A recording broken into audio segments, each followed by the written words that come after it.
Bread. Bread. Bread. Bread. Bread. Hello. Wrong screen. Hello. Oh my god. I know what I'm doing, I swear. Bread. Bread. Okay. I'm here. I'm live. I made it.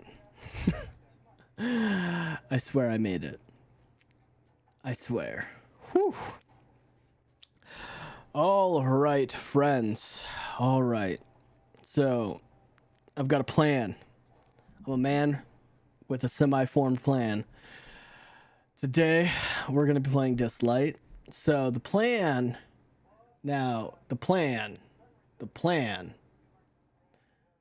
is to talk about the Celestial Anomaly Phase 2 and show you guys what's up. If you guys haven't done it, or if you guys have, I am open to questions and or help, because this one is not as difficult as the Searing Lion was, but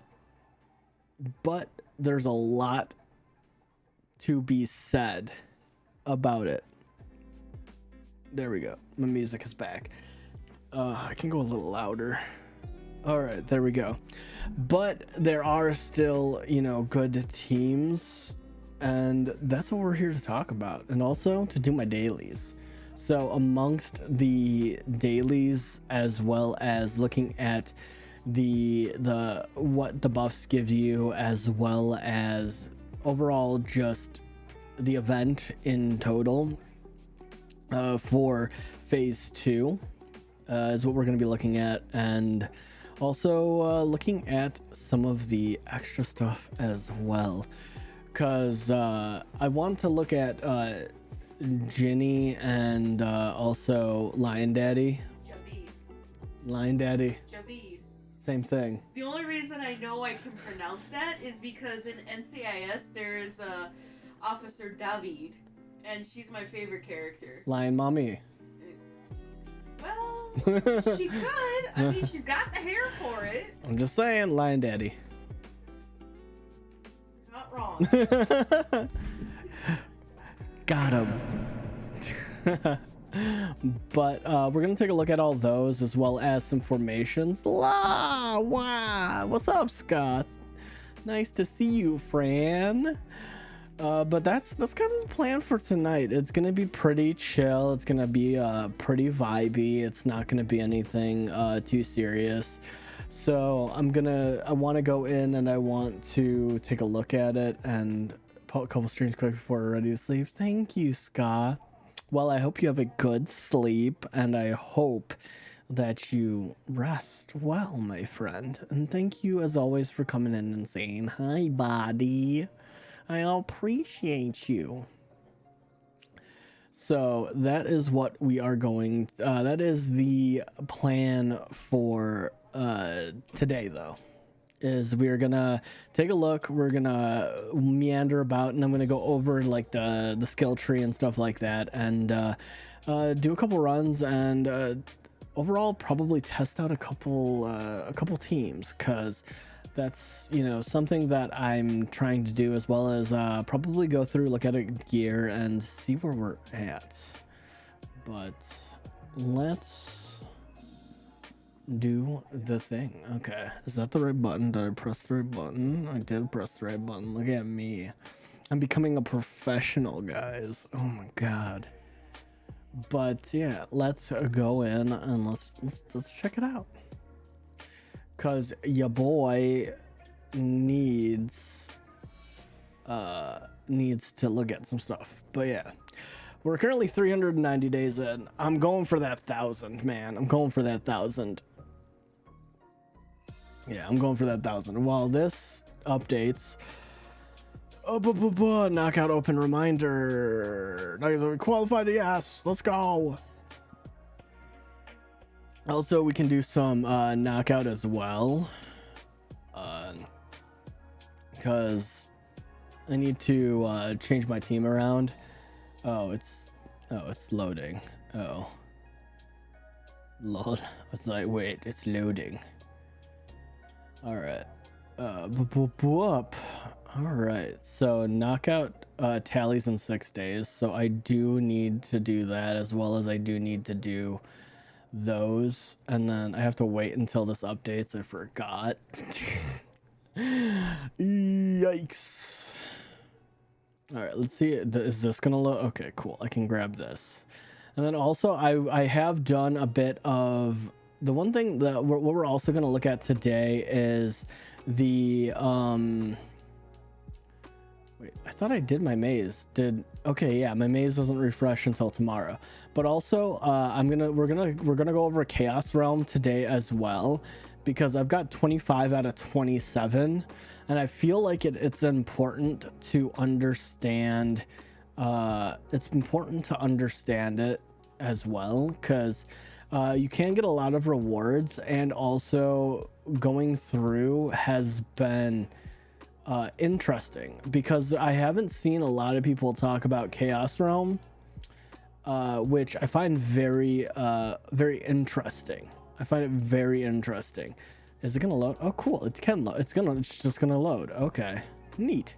So we're gonna start off with Chaos Realm. So Chaos Realm, each one you start off with, you know, it gets harder and harder and harder until you get from normal, hard, and then you go into purgatory. Now the neat thing about this is people don't talk about it, but you have your whole team.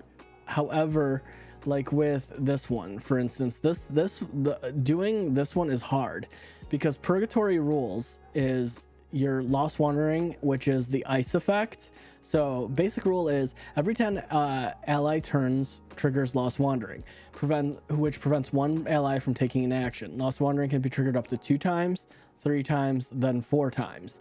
Now it's interesting because I'm trying to do a I haven't been able to complete purgatory yet, but the cool thing about this is you get all your espers are level 60, and they all have a set gear, which, you know, is really perfect for the character, because like if you look here, you have crit rate 100%, you have crit damage to like what is that, 270, and 30%, like it's pretty decent, and you have all the skill ups. This is more apparent in when you come in here. All your characters are 60. So if I go all the way to, let's say, Q, for instance, because just scroll down here. So like if I go to, let's say, yeah, let's do, Bailuli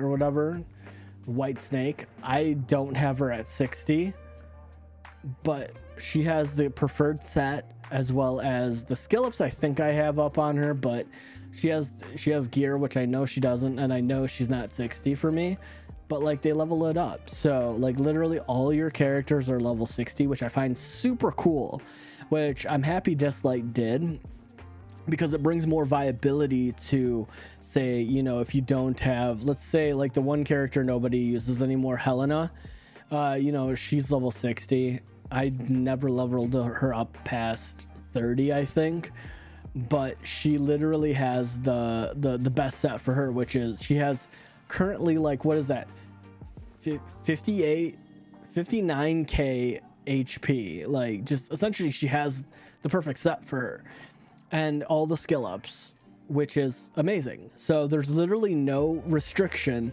to your account, and it's not even based off of gear or Esper. Like, look at Q. I know I don't have Q leveled up. He has his own set, and he has the perfect stats for him. Skill ups I have on him, because I don't use any of the, I use all the Abilimon I have for all of them, for all of the blues, because you get so many. But I think that's super cool and super neat to look at. So if you have a lot of espers that you don't use, this is the time to use them. Like even Zhongnan, like I don't have him leveled up past 40, but everything is complete on him except his rezos, which I think is really, really neat, because then it gives you viability for so many, so many characters, which is super, super, super cool to do.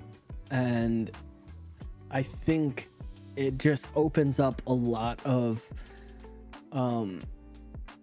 unexpected combinations because your whole account is open to you. So the thing is with this event is this in particular, like I've completed all of these except 2. Chaotic Arrows is manual, so that one just takes forever to do, which is unfortunate. But at the same time, I understand why they do it, because, you know, they can't AI choose the arrow skills, which, okay, I get it. However, I don't think like it's hard for me to say like what abilities that they have, you know. That's the hard thing, is I don't know what I can't tell what the skills are and what they do. Also, I haven't looked. But honestly, Infinite Spiral is probably the hardest, because unless you have the proper espers for it. I've been using a speed lead, which is Yuhime, and then I've been using Queen Mother, just because she can dispel a buff. Zombie, what's up, buddy? Which has been super helpful, because she passively, she cannot be controlled but by the ice. It's all encompassing. But at the start of her turn, she removes a buff and she heals, which is amazing. Also, Tricky is amazing for this one, because he can still petrify people, which is great. It's great. It's amazing. And Yuhime as a speed lead is great, and it's overall it's very, very nice. And having her fully skilled up, because I don't have mine skilled up at all, and that is insanely good. She is very, very, very, very good to have on as a speed lead in general for this event. She puts in work. The last slot is the damage dealing, is where it's becoming slightly rough for me, because there is a lot of people that can do a lot of things. You feel like, cause like Yun Chuan can, but you know, it's like he attacks all enemies 2 times, but I just don't think he does enough damage. You know, and I don't have him currently resonated, which is tough, because these guys, they can dispel buffs, but I believe, I'm curious, because also Inishtar with her HP damage would be great, because damage 15 targets to the max HP, damage against the bosses 3%. You know, that's the thing. Cause yeah, that's the rough part, because she does do quite a bit of damage, but she also has stealth. So, you know, I'm gonna give her a try. Let's run it and let's see how it goes. Cause if she has stealth, this might work. But she's better at R2 though. But let's run it. So you guys can see.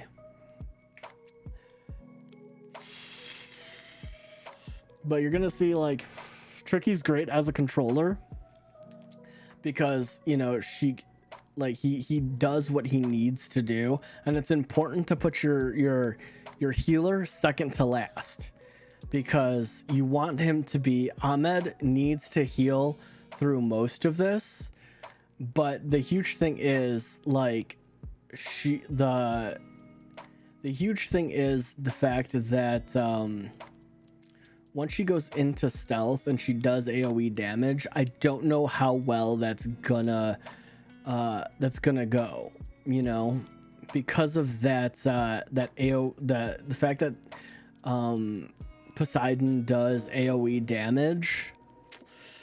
That could be tricky, pun intended. But Zombie, how you doing?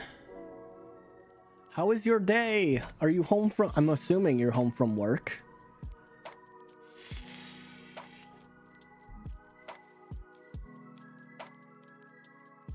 Oh, that boy.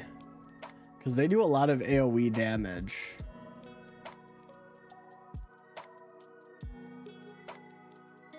I wonder, see, this is the thing. This is the risky thing. Is because Ahmed up here, he's gonna get frozen here. No, we lost. Yeah, because he's gonna get frozen and he cannot do the thing. So my next well, see, the thing is, like, it's all about trying to kill them before they're able to, you know, you have to get them down before. So that's kind of the other underlining issue, is either like with Queen Mother, she can take off buffs, but she doesn't quite have the overall healing, because there's not a consistent source of buffs to be taken away. And another one I've been looking at potentially, because he crits a lot, is Li Ling, because he actually might be incredibly good for clearing this. Or looking at Sun Wukong, because he does have a decent crit rate, and you know, but it only attacks twice, but he does a lot of heavy damage, but he only has 2 enemies for the splash damage. Let's try this, because he can heal himself, which could be amazing for us. We'll see, because he does do quite a bit of damage.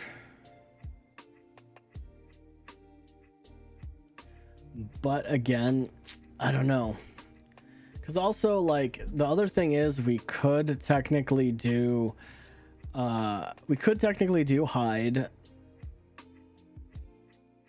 but I don't necessarily know how long that would take. Although, I mean, technically speaking, that wouldn't be bad. And see, this front one got parried because they removed a buff from Tricky.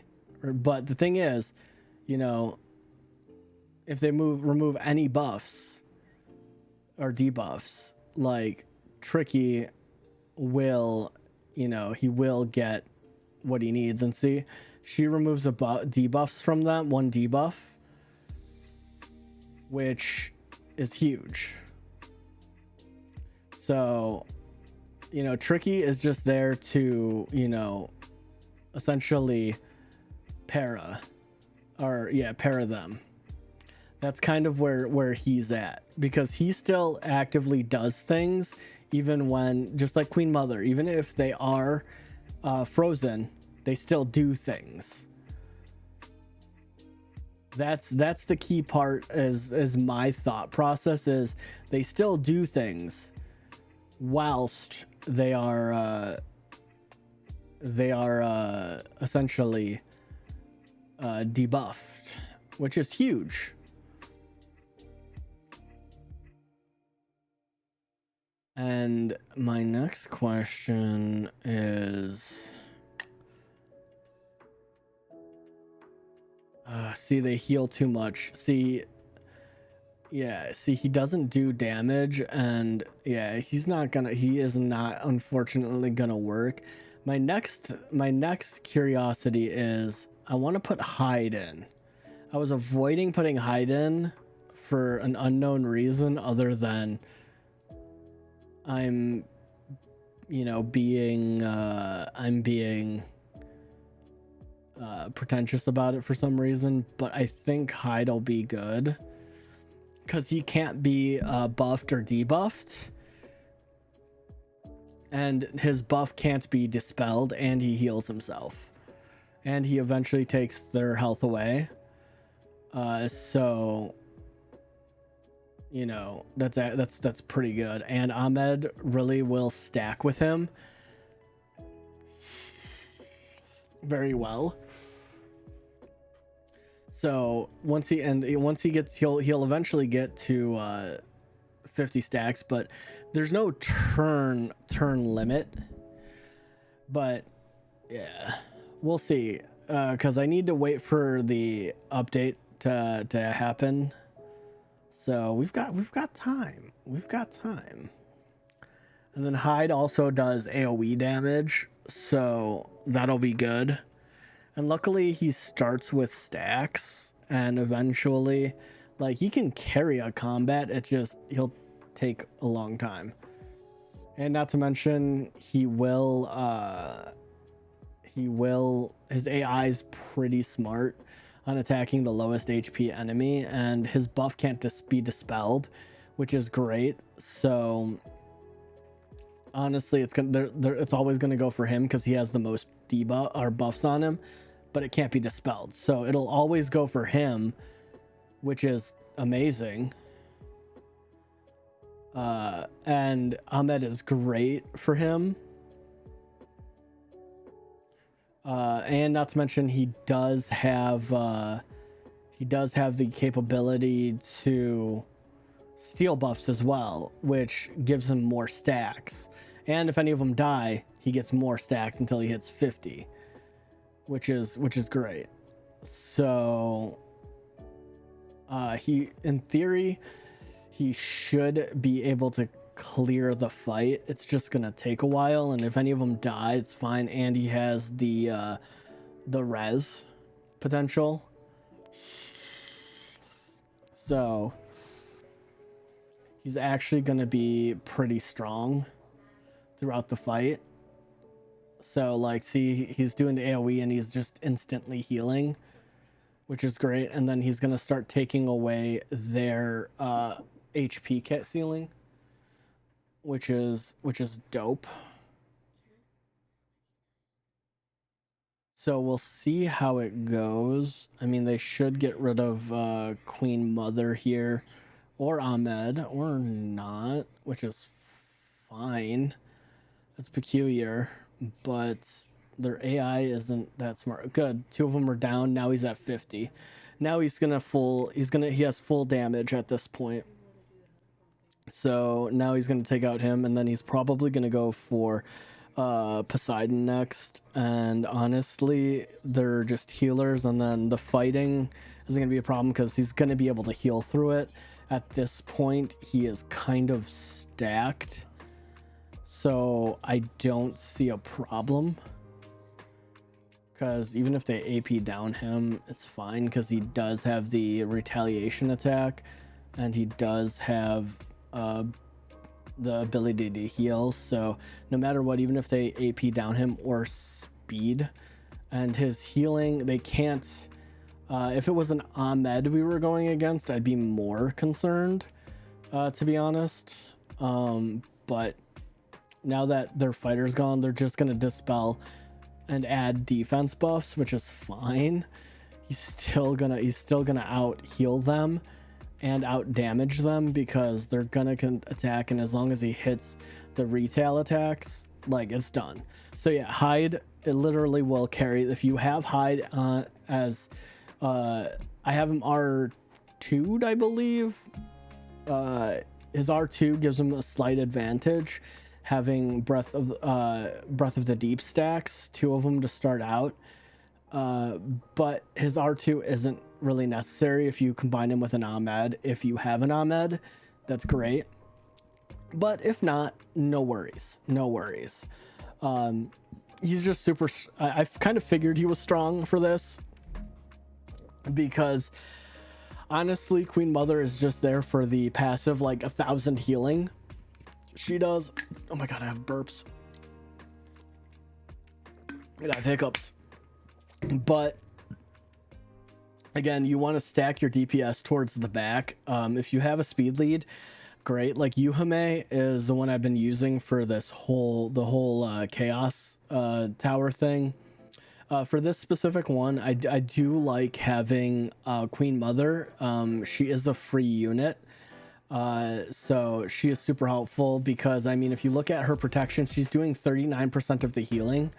And that's just from removing buffs and just being overall like support. And then, I mean, she does take a bit of damage, but I mean, honestly, obviously Hyde's doing most of the damage because he's last. And, you know, Yuhime is unfortunately stunted in this one. Your first Esper is always going to get the short end of the stick. Tricky is doing a lot of the support action. I mean, Hyde is a little embellished in this one, and you know, Tricky is really actually the support star as the controller. I do have him at R2, which is pretty helpful because of his roulette ability. His revolver ability gets a little bit of a buff, but other than that, I mean, like this protection and getting rid of the debuffs is huge. But you know, Tricky is key for this because his passive is actually kind of amazing. Because if like I can show you on his Chaos Realm. No, I don't want to buy it. No, I don't have any money. I want to buy it. I just want to look at Tricky. Come here, Tricky. All right, so like, I don't have any skill ups into him at all. So in Chaos Realm, he's actually stronger, and his cooldowns are reduced. But his revolver ability, with the growth from it, is super nice because it inflicts speed down on the target for 2 turns as well. So it's really nice because he's stacking removable debuffs, because his passive is what makes that, specifically the ice, like it's great, because if an enemy causes their allies debuffs to end early, the enemy's current HP is negative 30%, dispels all debuffs from the enemy, and inflicts petrification for 1 turn, which is great. So if they remove a debuff, like with Hyde, he doesn't really do debuffs, but in the mid of that fight, it's amazing. Just because, you know, with Cerberus and also his passive, it's just amazing because eventually he takes, you know, less and less damage for the Breath of the Deep stacks, and his R2 is very nice for starting combat because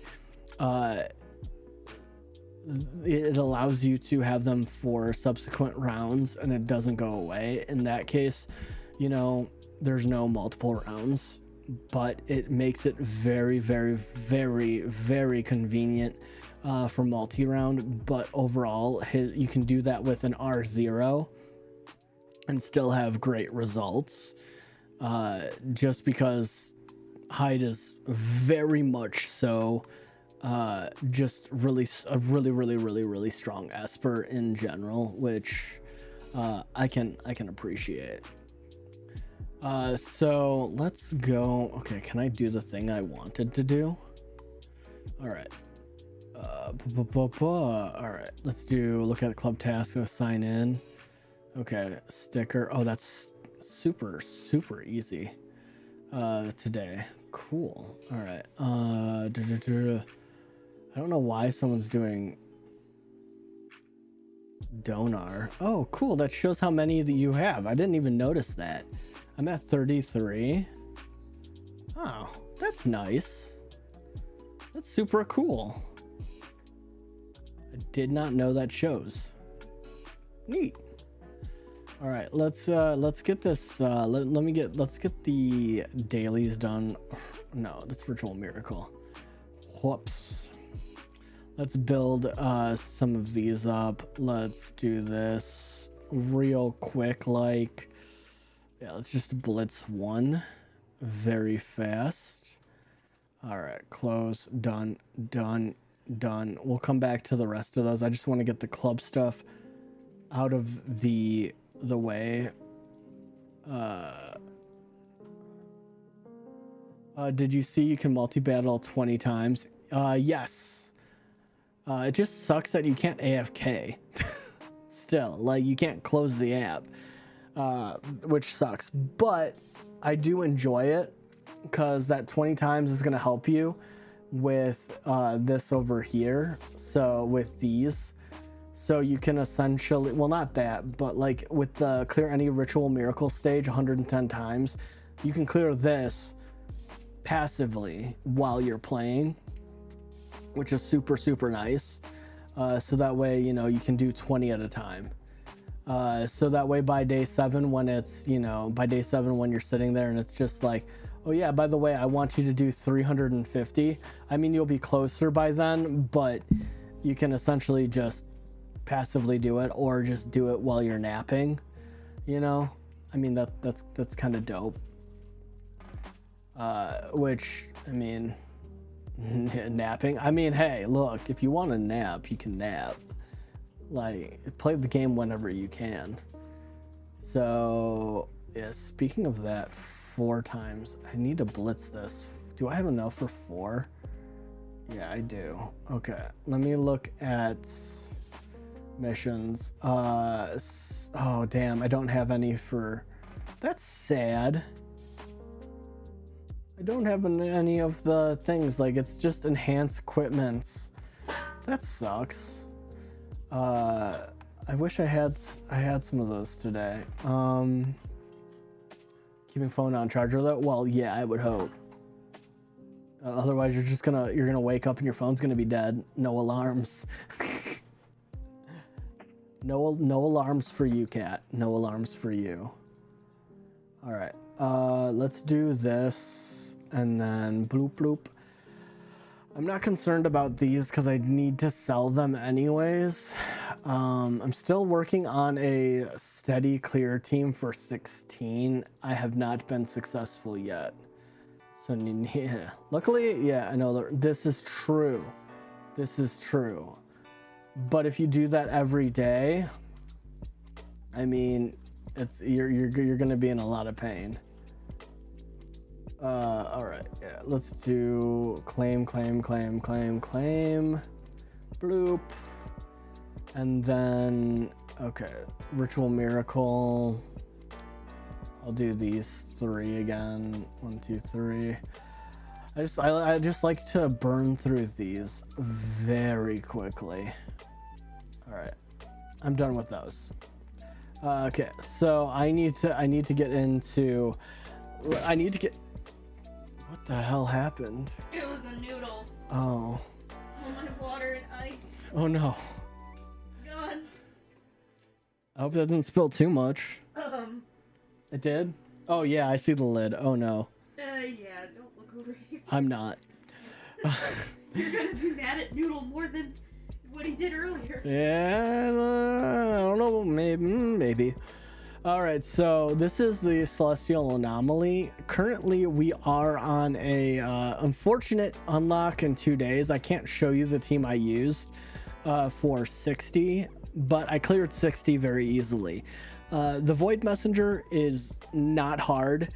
It's a lot of AP manipulation and easy enough to understand because essentially the Void Messenger has 2 powerful passive effects that, you know, Spirit Body and Thrust Crave. Spirit Body prevents the Void Messenger from being selected, which you're always gonna aim for the ads anyways. And the effect can't be dispelled. The death of Beast Fury will deal true damage to the Void Messenger, after which the Beast will revive. Therefore, you can deploy Espers with AoE attacks and defeat Beast of Fury to damage the Void Messenger, in addition deploying Judge Esper's Trigger Verdict, which you want to do. So I will tell you right now, the best Espers are going to be Ashley, Yuhame, surprisingly, if you have her, Gabby, if you're an old player and you have an R6 Gabby, amazing as always. You can do, I would recommend using Zora or even Lucas. Zora is a bit better because Zora essentially has the buff blocker, which will block the boss's buff, which Zora is carrying very, very, very, very hard in this content. So if you have, luckily I lucked out. I don't regret playing Zora all the time. I was getting frustrated with it, but R2, amazing. It allows her to use her kit more effectively and gives you more abilities to use Keen Edge. Keen Edge is going to be huge because she also does speed ups for the team, so she's also being able to speed up and add diseased as well, so they can't be healed, which diseased honestly in this scenario does not matter. It's probably the most pointless debuff in this case because they just respawn. So the thing you want is the buff blocker from her S3. So if you have her skilled up, great. If you don't worry about it, because she's going to be attacking a lot. You know, you want her to have the avatar set plus give herself sustain with the nether set. Perfectly fine. I mean, I would honestly have more crit rate.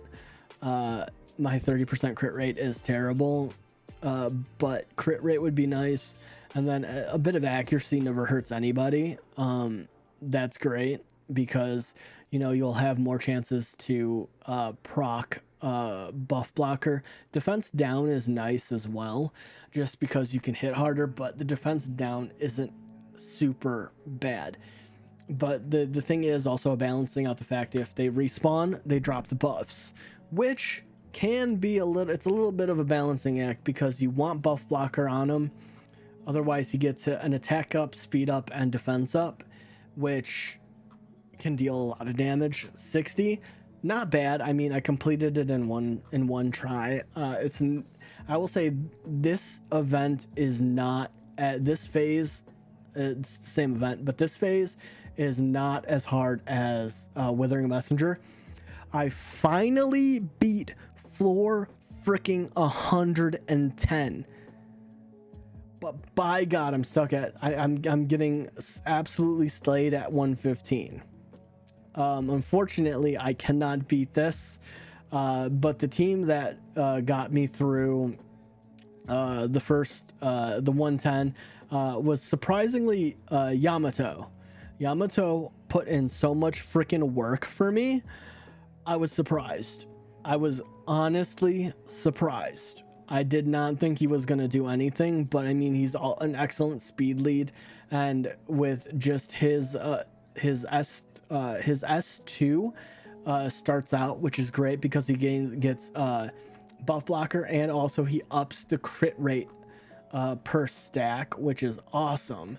And then his Abyssal Crossing is great because it gives an attack up and defense up for your team, which is great for, you know, keeping people alive. And then he also has the chance to stun, but that doesn't matter in this because you can't stun bosses like these big bosses. So unfortunately, that doesn't do anything for us. But Ali, freaking amazing. I need to get his crit up more because that 55% is not cutting it. I'm struggling with gear, and that's why I'm struggling in this event is gear, because my gear is not good enough yet. But this man, I've seen him crit for me for like 3 mil. It's freaking nutty. It's absolutely nutty the amount of damage this man does. If you have Ollie R2, it's the only way you're gonna win. Unfortunately, that's the only way you're gonna win in the first event. But still, again, I'm stuck at 115. I'm not going to be able to get to 150 just because I don't have the gear for it. But I'm very proud at 115. The second fade, the Void Messenger, just a lot of AoE attacks. You're doing your classic stun comp in the in-between floors, but I do like the way that they split this up between, day 1 being 30, day 2 being 60. I don't know why they spread out day 3. Don't know if they're going to allow us to go to 100, but this one, not complicated at all. You're doing your stun comps in the beginning, and then you want a lot of AoE, buff blockers and stuff like that. I had to use the Borrowed Espers to clear 16, Apep and Fafnir. Apep is probably the hardest cat, honestly. Fafnir I didn't have too much trouble with, but overall, there are some espers that you absolutely have to have in order to clear 16. I didn't use any borrowed espers for Fafnir. My 16, I don't think I used any for any of my completions, but trying to get constant clears on Blitz, I can't do yet. I can get 1 win or 3 wins, and then I just lose. So it's trying to get that. I'm currently trying to get, I wanted to do speed, but I have to do sustain, and then eventually I can do speed. So I'm currently trying to find a sustain comp that works for me reliably, which I haven't yet. Now with the power supply, like the first one doesn't super matter.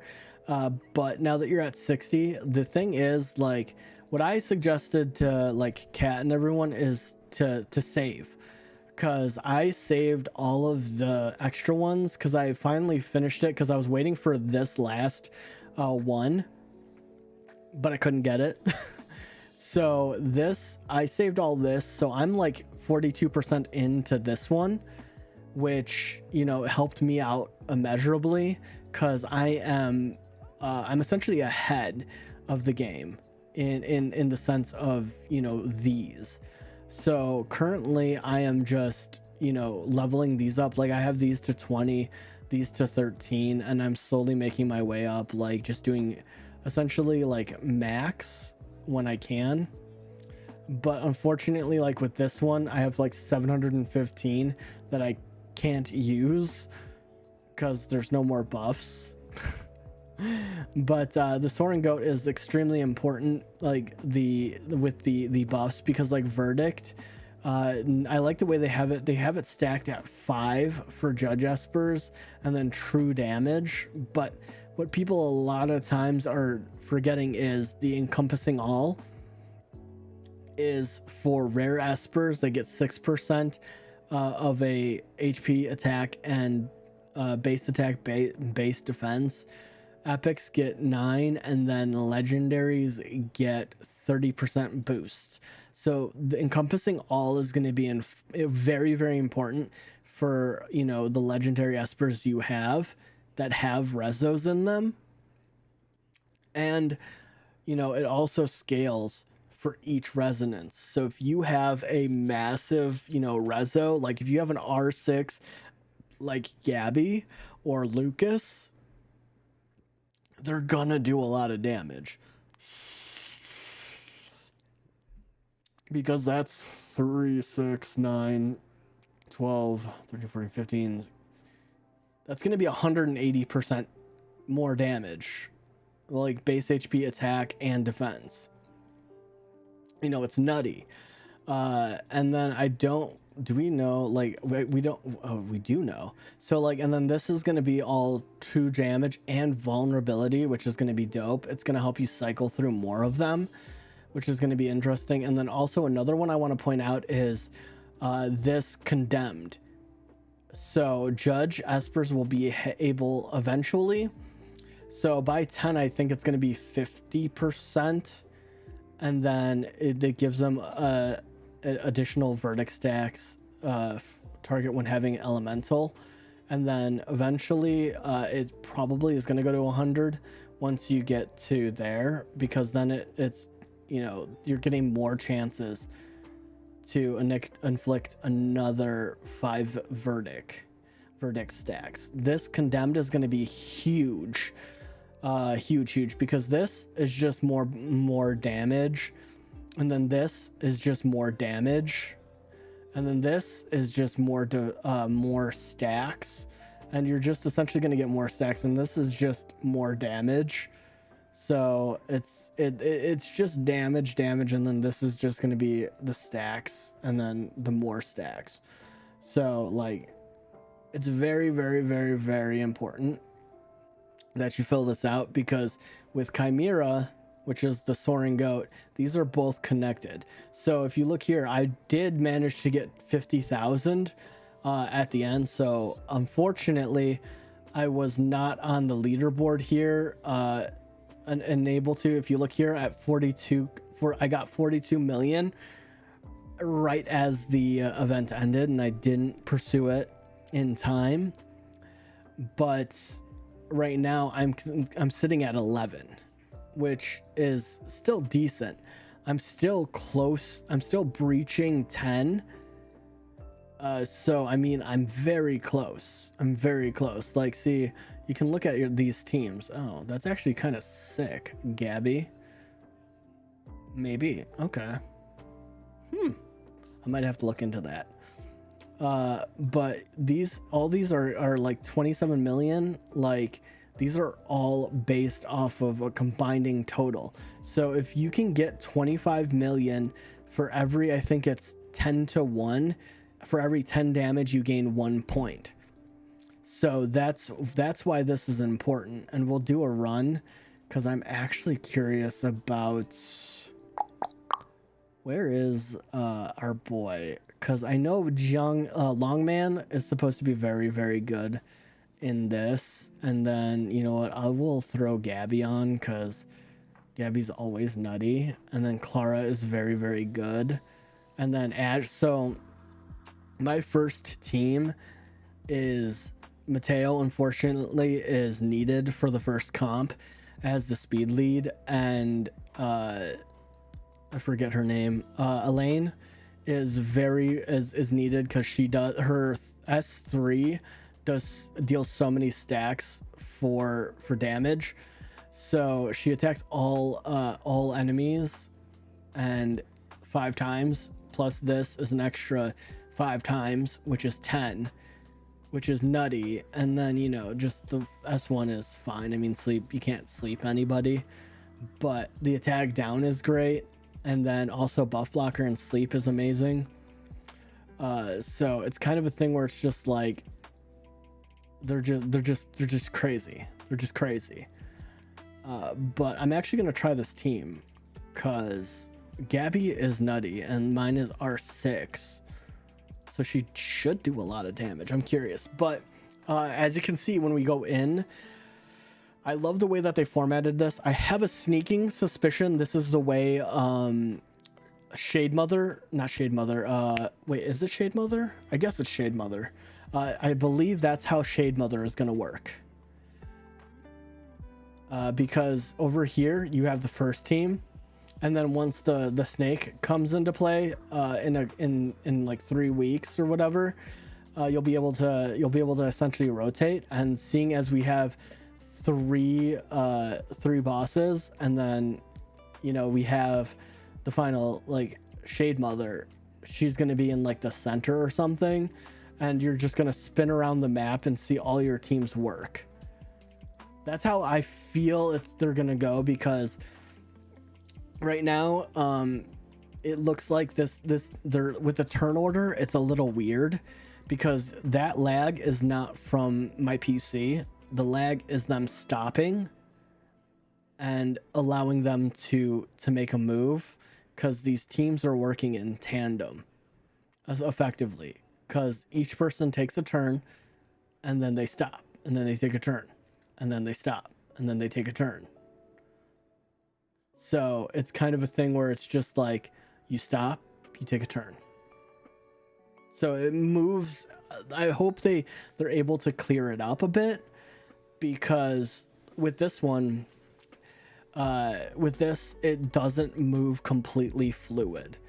I do like the fact that you can see both teams. I do enjoy that, but it does move a bit slow. However, with this one, you're going to see we're about to get hit with a level 3, and it's not to worry. There's nothing to worry about in this, because even with hitting at a level 2, I think they do like 5k 8k critting, maybe. No, not even. See, 1,000 2,000 damage. I think it's like a 5k crit if they manage to crit. So it's not bad. It's not bad. Like, my other team is currently at EX, and this current team is just, it's straight just doing work. Because like with his set of skills, he eventually, like, hoof impact attacks one enemy. It's not bad. Like, lightning storm attacks all enemies, and then if you get you get the stacks of bleed. However, with Clara, she takes away them, but also with Gabby and Clara, you get invincibility, which is nutty. Also, I mean, Queen Mother would slow down your DPS, but Queen Mother could clear those up. But again, they don't do that much damage, and with Clara on your team, she dispels enough. Even with the like the Spirit Call passive, like it's not bad. Like Wraith passive, Thundershock to all enemies. And then where's his big ability? Like, a lot of his passives are just hiding him. Thundershock, it attacks for 300% damage and dispels all buffs from the targets. So essentially you clear it out, but at the same point, it's just like, it doesn't hurt. It's more of the buff stripping that sucks. Like, see, you lose all the buffs, but at the same point, if you have an R6 Gabby or if you have a Clara, R2 Clara, it doesn't really matter, because the skill ups are more important than the rezos. But if you have them, it's not too bad, because they will be able to cycle, they will be able to clear. And then with Ashley, with her shields and her defense, she is very, very good in the fact that she can add crit damage. And with Longman's, I call him Longman, but it's Longmian.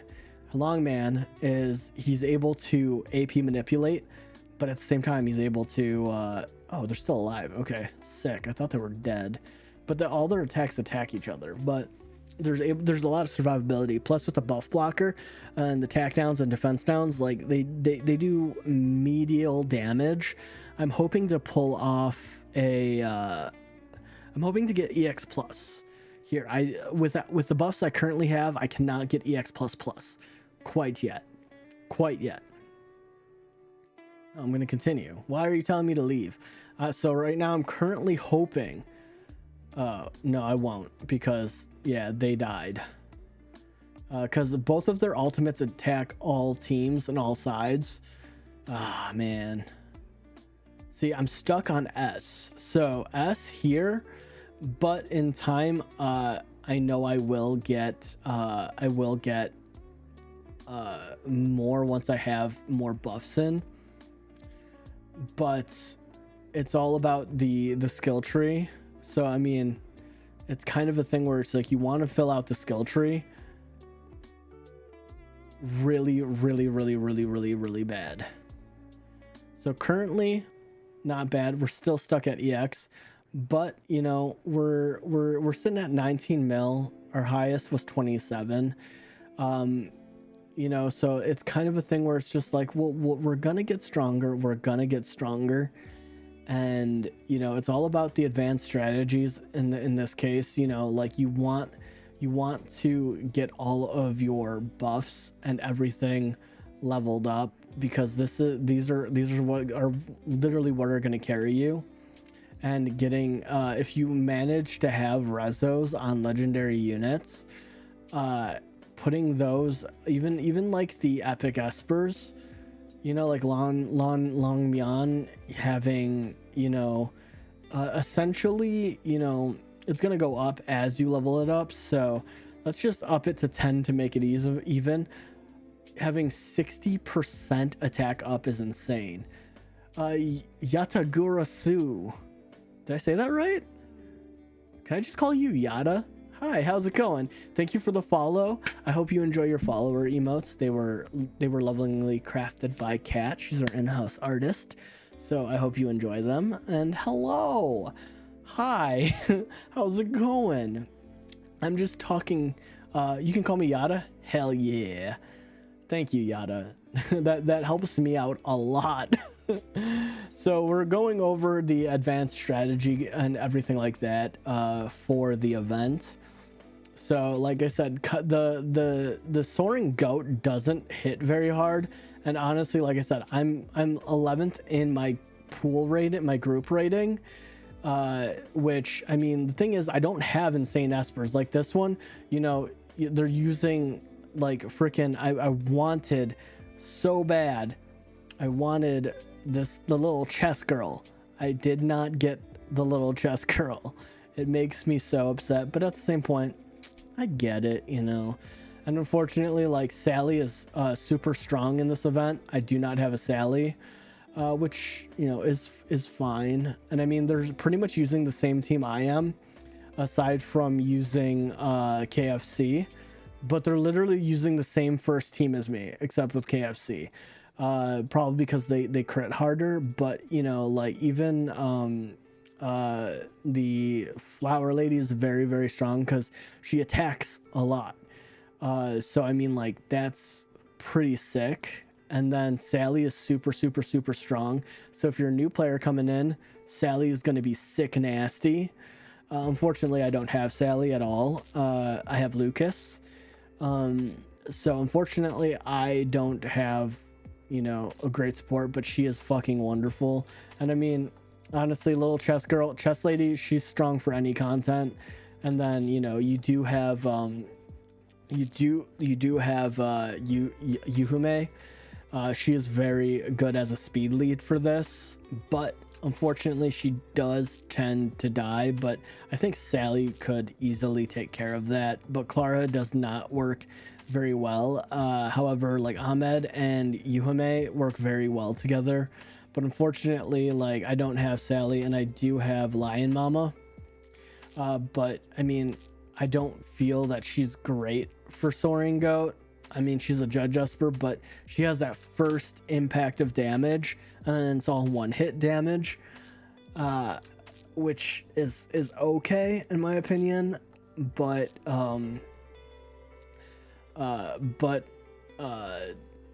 Longman is very good for the. Why did it click Clara? Longman is very good, as well as Yuhume is actually is pretty strong for this, as well as, I don't remember her name, because like, I do have an R6 Lion Mama. She's like she is the only esper that out of the epics that just kept coming, and I'm not upset about it. She's amazing, she's wonderful, but I mean, honestly, since she's R6, I could technically slot her in. But like, Yuhume is a very good speed lead if you're looking for speed, and she does have a lot of AoEs, which is wonderful. But I will tell you this, you know, Zora is absolutely necessary for this, because of the fact that all her attacks have AoEs. It's amazing. And oh god, what is her face? I can never remember her name. There she is. Youngman is amazing for this content. Her S3 literally attacks all enemies 3 times. But now here the issue is, you only get 5 stacks. That's it. That's it. You do not get 15.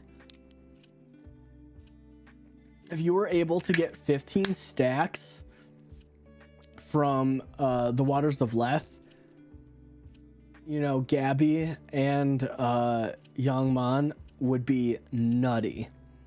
They would literally break the game. So with this, I believe they also proc off the Netherbloom AoE explosion as well. So I mean, It's very, very, very solid. So I mean, like, the thing is, Ashley is also very broken. It's not because her daring spirit does like an uber amount of damage or anything like that. It's the rainbow bridge, because it's undispellable and it offers crit true damage, and you know, the target's HP up to 100% of Heimdall's attack. So if you have, you know, like 5k or attack, you know, so it's also her attack damage on that. But bear in mind, I broke the mold on this one because Ashley carries accounts. If you do not have Ashley, she is a Wishstone Esper that you can get. I recommend picking Ashley up. She will carry your account, which is amazing. Amazing. She works very well with heavy hitters like Leora, Gaius, Hyde even. She's just a great overall Esper, and also I'm kind of a shrimp for Ashley. She's just Norse mythology and also great character design. But in this content, she definitely soars. Gabby is also good just for the immunity, but from her S3. But there can be an overlap and an issue with Clara because she also gives you immunity as well. So there's kind of a misstacking proportion with all the immunity that's going on. However, in this event, if your buffs if you get all your buffs wiped, having another immunity to stack on top of it to avoid the bleed is actually very good. So I mean, it's not end of the world, but honestly, for the not you, Joser, but honestly, I would say, you know, even like this, even without having like Yuhime, it wouldn't be bad. Because I mean, honestly, people are using like Meredith because Meredith is great for recovery, as well as more speed and stuff like that. But like, honestly, you could just slot in you know, Yuhime, but you know, she doesn't have, if you don't have Rezos on her, you know, it's unfortunate. But you know, Yuhime's kit really is great because of the deceased and extends all her buffs by 1 turn, which is really nice. So if you have the immunity, it goes from 3 to 4, which is great, you know. So, and also if you have attack buffs and stuff like that, and then, you know, she just has a lot of AoE in her kit, except her first ability, but she's very strong. But you know, we'll go for another one because I wanna show you Yangman's capabilities, because you also have to remember with the Espers that have more Rezos, like with Yangman is getting essentially for each resonation, you know, she's getting essentially an extra, you know, 60% of base attack, damage and health, which is amazing. And if you are an old player and you have Gabby fully rezoed, that's, you know, 150% more you know, base HP, attack and defense, which is amazing. And then like with Clara, she's getting, you know, plus 60 as well as, you know, Zora as well. So the only one that's technically lacking is Ashley. How long have I been playing Dislyte, Yada? I have been playing for just over a year, 340 days. This is my 340th day. That's what Dislyte tells me by my login screen. How about you? Because like, oh, you're a returning player. Well, welcome back. I hope you're enjoying the event. Do you have any questions? Because I'm throwing a lot of information at you that you probably don't understand. Just not calling you stupid or anything, but it's a lot of information about a new event that you're probably just getting into. So if you have any questions, feel free to ask. I will answer them to the best of my ability, because I am not, I am not a whale, but I'm also not technically a free-to-play player, because I do put money into the game, but I don't put like thousands of dollars in. I'm pretty confused. I noticed they changed a lot, and even in the gear and ritual levels. Yes. So the thing is, Yada, almost everything has changed. To be honest with you, baseline, like the very base is the same, but a lot of the things that you do are different, if that makes sense. So once we complete this, because I'm trying to see if I can get to double S. That's kind of my goal. I can show you, like, because I don't know what your account looks like, but I can point you in the right direction. That I can do.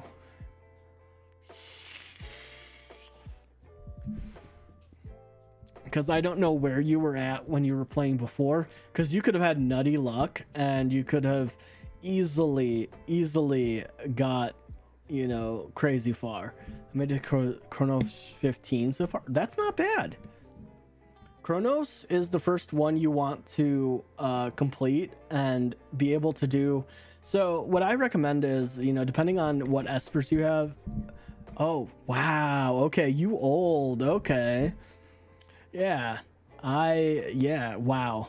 Yeah, because I've been playing since day one. So like a year ago, like when they released the game. I started like I said, just over a year ago, but I wasn't playing during. I think I joined in at the tail end of the beta. But yeah, I've been here since the good and the bad. But I've been streaming it on and off, but I'm going to be playing Dislyte every Friday because I work. So this is not a bad game, and it's very easy for me to do because a lot of it's auto nowadays, which is super nice. But I want to see if I can get to double S, because that'll put me to EX++, or not EX++. It'll give me to EX+ is what I want. I'm curious to see if I can push it. I'm so close. We did it. Let's fucking go, boys. I got the double S. I'm not going to get to triple S. That I'm not going to do. Let's go. Ah. Yeah, because they're already dead. Well, no, they're still alive. They're hanging in there. Okay, they're slowly dying. They're slowly dying, which is fine. Like, it's fine. I mean, he stopped for a little while. Let's go. Let's go. Oh, we got the double S. That's great. My first team isn't amazing, which is fine. No, continue. I'm not leaving. Stop. Don't tell me how to live my life. All right, can I get another? Okay, let's see how far we can go. 6 immunity. Oh gosh. Can I get? No, I'm not gonna be able to get to double S, but I'm at 3 mil on this side, which is amazing. Oh yeah, F yes, dude. F yes. Okay, let's see how. Like, I just need to take this for all it's worth. They're gonna die this next turn, which is fine. Double S. We're still stuck at EX. I need to get to triple S. We made progress though. We made progress though. Because we're sitting at 20. Our best is 27 still. So I mean, I'm just lacking a little bit of damage, which is fine, which is double S, but we need to make it to triple S. Because the first team, I mean, technically I could. I wonder. I'm gonna break my mold a little bit here because I'm curious. Where's KFC? Where did you go? Why are you high? Oh, there you are. I'm gonna try putting her in because she can push him. That'll probably push me to there, and then, ooh, because I want to use Ashley. Gabby might be the sacrifice here because I'm curious. Because honestly, if we can get an R6 Camille, that'll probably do work. But because she has AoEs, but we'll come back to it. 5 Espers. I have Inishtar, Ying Yao, Gaius, Clara, Yuhime, Sally, Li Ling. Okay, Zora, Donar, Unis. Ooh, okay, Gabby, Hyde, Narmer, Sienna, Brewster, and Camille. And how many of those do you have resonated?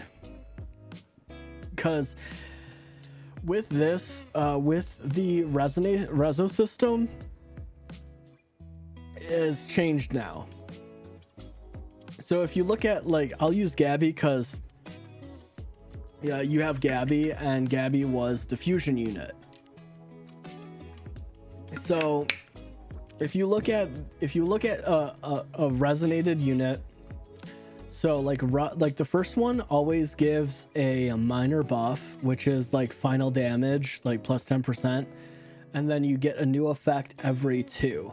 So the every 2 is what you're looking at for resonation. So those are all, like, all of them are important, but a lot of them, if you're at R1, you want to push to R2. So like the broadside speed gains an extra damage per hit. Extra damage is 0.33. And then, you know, you have your base, like your base attack and defense up here, which is, you know, 15 to 20%. And then you get like your specific new effects. And then the last one is like a morph on their S3. So R6 is obviously the best, but the immunity gets another, you know, it gets to 3 turns. But you have to have Ascension. But yeah. Narstar R1, Yuhime R1, that's good. Sally R2, okay, solid. Zora R1, Hyde R1. Okay, that's not a bad stack, honestly. Sally R2 is great, honestly. It really is good. So Sally is gonna be very good for your account overall. Hyde is great for, like, I love Hyde. I was gonna build my account around my Hyde because Hyde is R2. He was the first legendary Esper I got, and I was just like, please carry me. But his R2 is massively is a must for Hyde. Like, I have him R2'd. It just allows you to carry your Breath of the Deep stacks to wave content. So, like, if you have multiple waves of content, he just becomes nutty. So if you manage to get him stacked with buffs, say you're able to get 15 buffs on him, he will stack. He's insane for wave content with an R2. So I mean, if you're looking for a good like everyday Esper for a base account, R2 is great. I mean, obviously R6 is where you want to be because he gains 10 at the beginning of combat and it carries over. And then, you know, this is just, you know, him, if all your allies are dead, you know, when any ally isn't alive anymore, that's just crit damage, that's whatever. But his R6 is nutty because he starts with 10, which is amazing, and you could carry them over in wave content. It's completely insane. He's great for starting accounts, like, you know, in the early game, because he carried me throughout all my early game, and when they switched over to this new resonation system, I had him at R2, and he literally carries content. Not all the way. Once you get to end game, he kind of drops off because a lot of things counter him. But start account, you know, starting early game when you're going through, especially story mode, he's completely nutty. So I mean, like, if you can get him to R2, that's great. Yuhime is mine isn't even R1. My Yuhime is still R0. But Yuhime is a great speed lead in general. I mean, she's just an overall speed lead. She's great in a lot of content. I mean, she has AoE abilities and she does stack well. I don't have Sally, so I can't show you Sally, but Sally is she's just a great healer in general. Anishtar is honestly good for where's my Anishtar? Oh my gosh. Oh, there she is. That's right. She got a rezo. Anishtar is great, but she is an R2 Esper as well, because Code Exploit without stealth launches a pursuit attack with transmit virus. This is important because it's pursuit attacks are important because they don't cost you AP, so you just do it with your attack. So you get 2 attacks with transmit virus. So if you can't, and also she does true damage, so for big bosses she's very, very, very, very, very good. Mine is an R1 currently, but R2 very, very, very, very solid for content. And the fact that she does AoE damage is very nice in general, and she has stealth and she has attack up, which is great. Gaius will just carry your account. Mine's R0. He just, like, if you have a Gaius, he just carries your account through a lot of content, like just in general. Like, he's just nutty. Like I would skill him up just, you know, with a Billimon. I mean, God King is just it's just fucking he's a nuke. He's a walking nuke. That's all I can say. He is great on so many levels. He's just a really strong Esper. That's it. Now, he gets really nutty if you can get an Ashley, cause he can crit very hard. So like let's go to you know, fuck it. Let's go to let me show you. Can I go back from I'm in hell mode. Let's go to purgatory, and then let's scroll all the way over to this dude. Let's go to this chapter 12.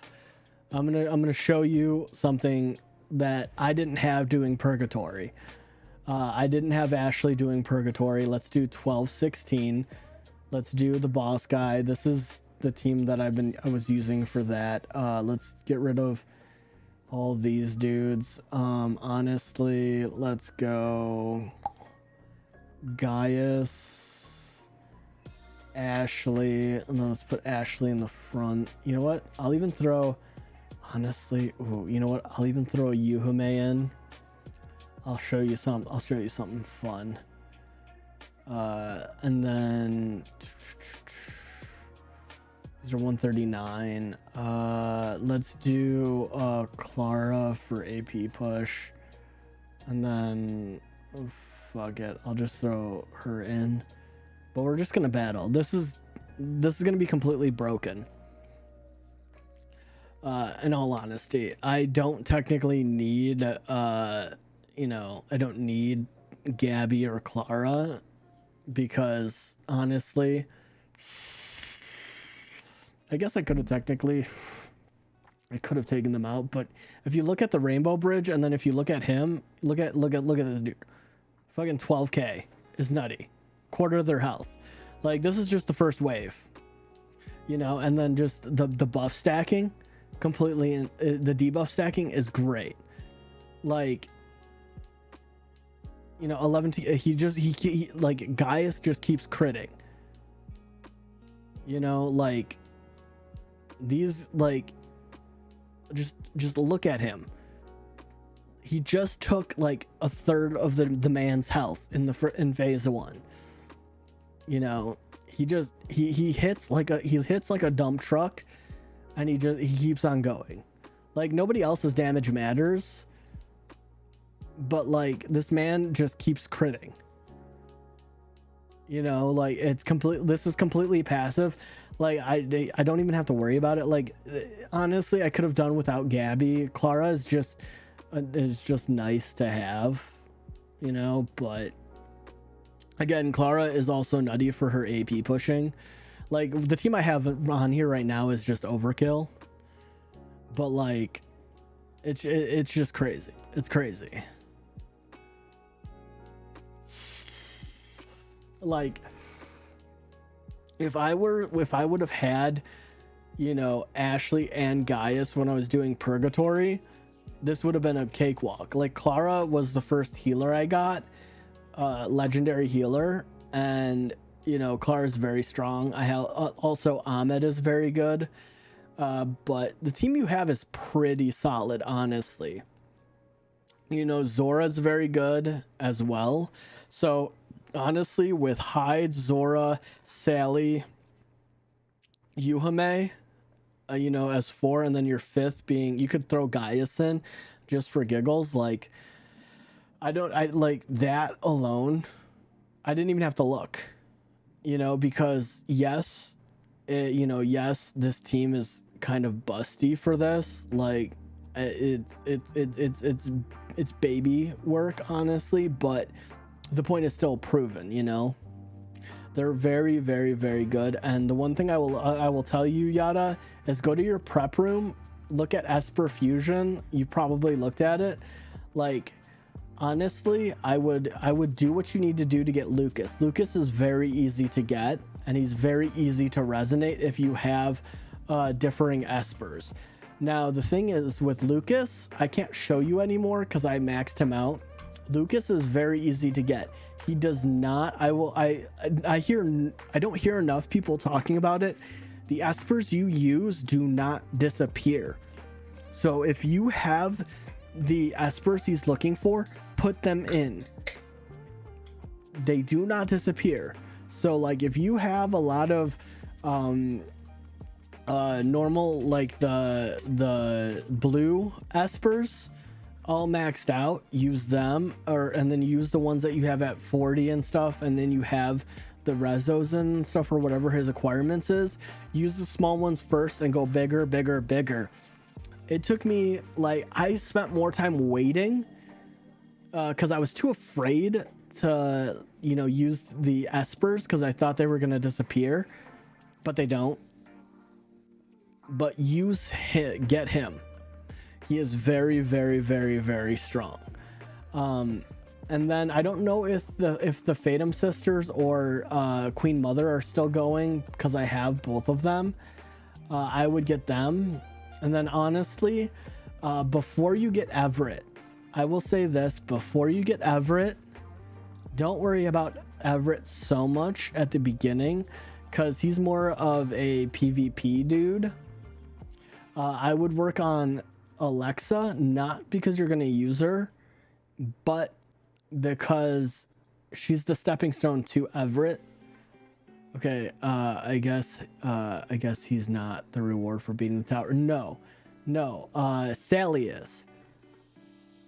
Sally is the new, if you have an R2 Sally, you'll get an R3 Sally for beating tower. He is no longer the, yeah. So again, R3 Sally is not bad. I'm just sad that I can't get Sally. I kind of got screwed in the end. I got the shit under the stick, you know.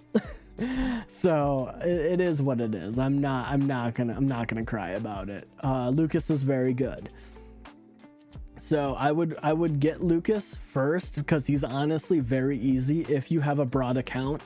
If you have a lot of like low level Espers, or if you have a lot of other Espers to throw at him to get him to R6, he is very easy. So if you have a mid-tier account, and I'm not talking about like, you know, strength, you know, like coolness of your account or whatever, but I'm talking about the amount of Espers you have in total. He is very good, and if you have enough spread to get him, I would recommend it. Like I would recommend picking up the Fatum sisters and Queen Mother by doing Ritual Miracle, because if they're still going, I don't know. Unfortunately, I don't have a second account. because that's insanity to me. That's gonna ta. I don't quite take forever. No, it's not. Lucas is not gonna take forever. That comes with playing the game. But like, I would recommend getting Odette and Alexa because they're free to play, and then it'll eventually burn into Everett. Everett's a little chunky to get because you have to be pretty good at Desolate Lands. I wouldn't worry about him so much because he's kind of a late game Esper. But I would recommend the Fatum Sisters are good. Queen Mother is very good. And then Camille, you're just going to do the tasks. Like, do the tasks. I recommend it. Ready? And I had Jin Yuao. Okay. But I would recommend getting her... if this will give you a resonation on her, I would recommend it. If you already have her, I would highly recommend doing it even more. Because if you can get a rezo on her, like I got a rezo on the Fatum Sisters ASAP. Like I said, I would recommend it no matter what. And Alexa, if you don't have her fully rezoed, I'd recommend it. Just same with Odette. Who should I do first?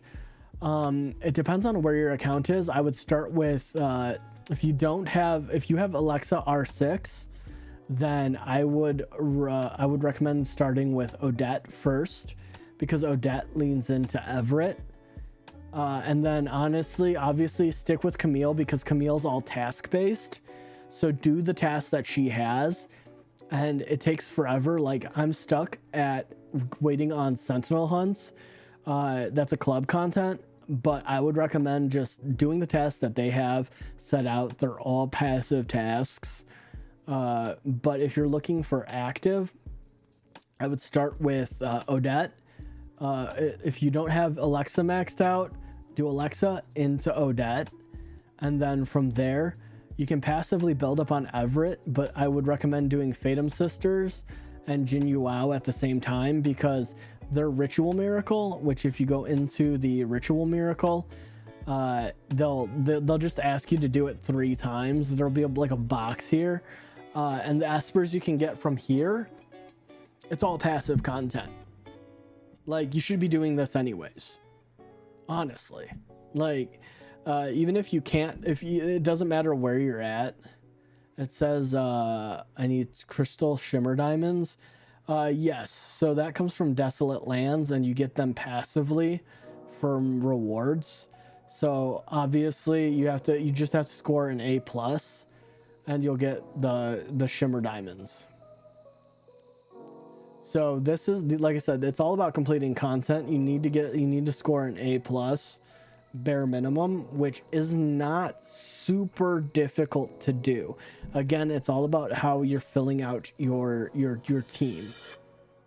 You know, because like right now I'm sitting at number 19, which again, I think I'm barely on the leaderboard for this. Like, I'm not looking, like, I'm sitting at a triple S, and even like my Shadowfire is the best, but I'm sitting at 25. You know, I don't even think I'm on the board at all. You know, like, I don't have a super speed cleary team. You know, so it's kind of like, so I needed to make a Shadowfire team. Well, you want to make Shadowfire, you want to do all 3 of them, because this content is going to help you with getting the jewels. But what I would recommend is it's all based off of, it's hard to say where you're it depends on where you are in the game, because it sounds like from your current roster you have brought enough. I beat 11 on the other rituals first. Yes.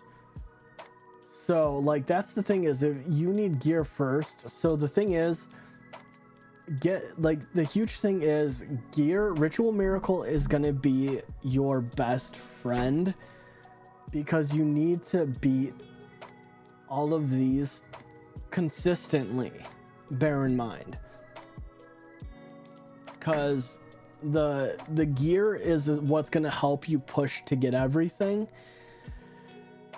I can do K15 easy, but 16 is tough. Yes, 16 is very tough. So it's like, the thing is, if you can do 15 consistently, do 15 so you can get your war sets, your, you know, frost, well, more importantly, your wind set, because your wind set's going to carry you throughout, you know, your whole entire account.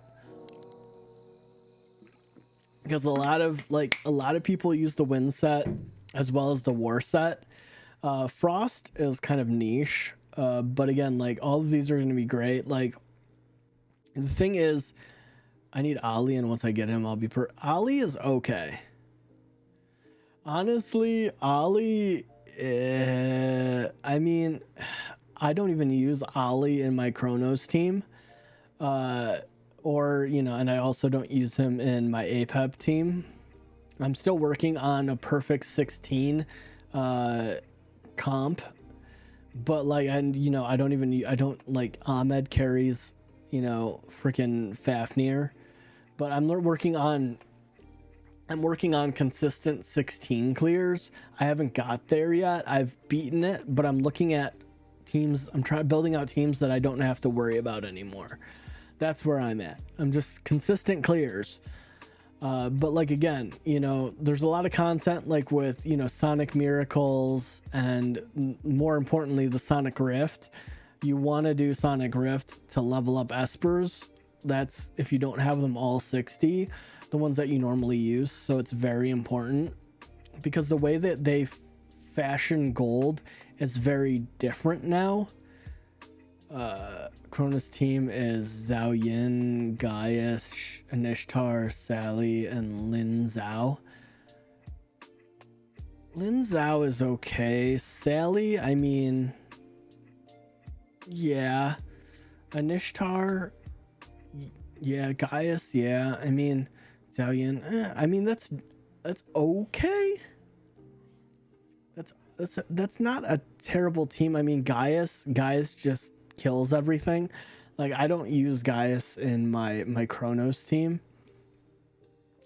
Just, you know, just because, I mean, it's really but like, I'm using Kara for, you know, the poison stacks, and honestly, you know, Yangman carries accounts, you know, and then just Hang Yue I saw in formation. Yeah, I mean, yeah, it is a good barometer, you know, if you have the units, you know, sort of like for 12 expert or like 16 purgatory, you know, like Ali, you know, people have him, but like, you know, this is probably the team you're copying essentially, but you know, well, this would actually be closer, like, but like the Fatum sisters are really good for this, you know. Ali is okay. I mean, the thing is, like, Ali is good because, again, he has the ability to do percent damage. It's not bad. Inishtar is very good because she does HP damage. You know, Zhao Yin, he's very solid. Again, Sally, I don't know about because I don't have a Sally, but Sally overall is actually very good. You know, Sweet Harvest is amazing, you know, and you know that, like, Sally's great for Chronos, but you know, this is probably essentially the team you're looking at. But again, I mean, it all comes down to what you have. You know, there's nothing wrong with it. You know, like, again, I mean, it goes with what you're working with, but it also comes down to what equipment you have on them. So like with these teams, you need to essentially try to mimic their exact stats, which is going to be hard. That's the difficult part. You know, because like, you know, this dude has like weird crit rate, but he's also slower than this dude because he doesn't have the same gear. So I mean, it really all depends. Like I said, it's not bad. Like this dude has a Leora. You know, he's essentially doing a speed team. but his Gaius, this person's Gaius is nutty though. That's a nutty Gaius. I tell you what, that's a freaking nutty Gaius. But again, you know, it all depends on what you have. But again, I wouldn't worry about like this 27 turns. I would not worry about, to be honest with you, because this 27 turns, like, you're not gonna likely be able to get because of the gear. For K16, I have Fatum, Zhao Yin, Sally, and Nishtar, and Ali. Yeah. Ali's good. Ali's good. You know? Because, like, even, like, the, I could mimic this team. Except, like, the Phantom Sisters are just, they're just so good. So, like, easily, like, you could sit there, I could do Ali, and then we could throw... let's throw a Gaius. I don't have a Sally though. And then I could do this. And then honestly, like, I don't need a Sally and this. And then I can do this team. But let me go to K16 and then see, like, with this is a speed team essentially. R2, R6, R1, in the same order. Yeah, but this is essentially a speed team with like minor heals. Yeah, this is a speed team essentially. Like, the whole thing is about you need to be a sustaining. So like this, like, Ali just does a lot of damage. That's it, you know. Like, it's all about being sustaining. Like, the thing is, like, there's nothing wrong with having a Gaius on the team or an Ali. Like, if you have them, great. If you don't work towards them unless you know that you can fall into them. Because essentially what's happening here is you're essentially just looking for speed. Speed is the key. You're looking to output a whole bunch of damage, and that's it. I borrowed the Ali from a friend. I think I may have borrowed that. Yeah, potentially. Like, don't get me wrong. Like I said, Ali is great, you know, for having crit and everything like that. Like, again, like I said, I don't have the same gear as everybody else. Like, you know, you sit there and it's a whole thing of like having defense down and then just, you know, having AP. You know, like, again, it all depends on gear. Like, that boy's gonna die. Oh no, he can't die because he had standoff. Lol. Because see, like, Ali does damage, you know, 175k.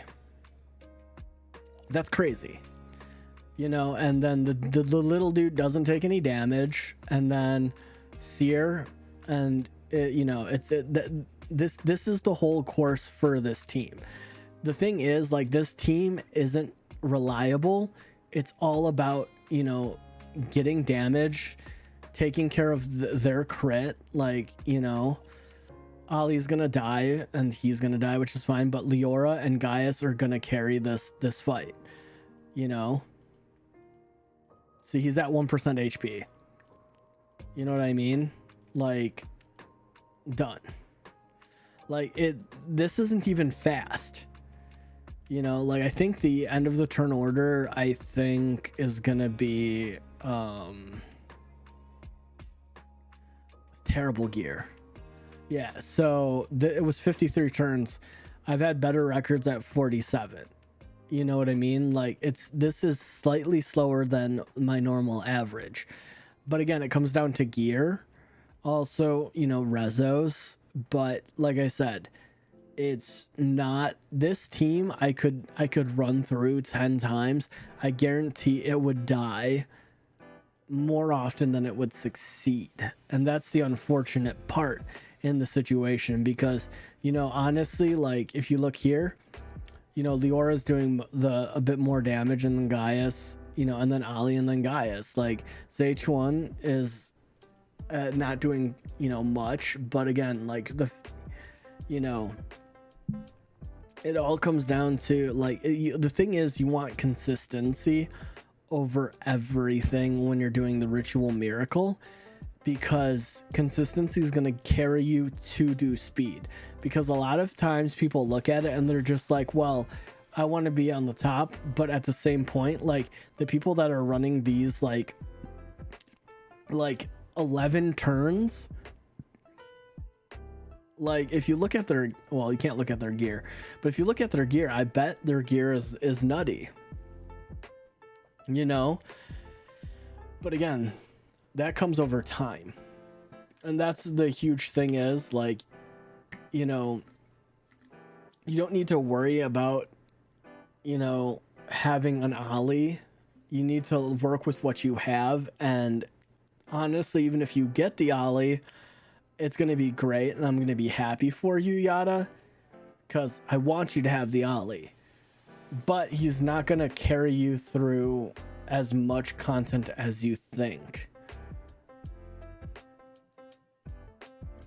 Because I'm not going to lie, ollie is strong.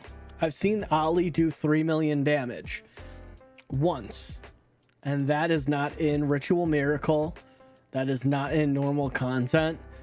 The only time I've seen that man pop off is in the Anomaly, and that's specifically in the Withering Messenger. These dudes have like 50 million health, and that's why he can hit for 3 mil critting. Bear in mind, it's a crit. It's a crit.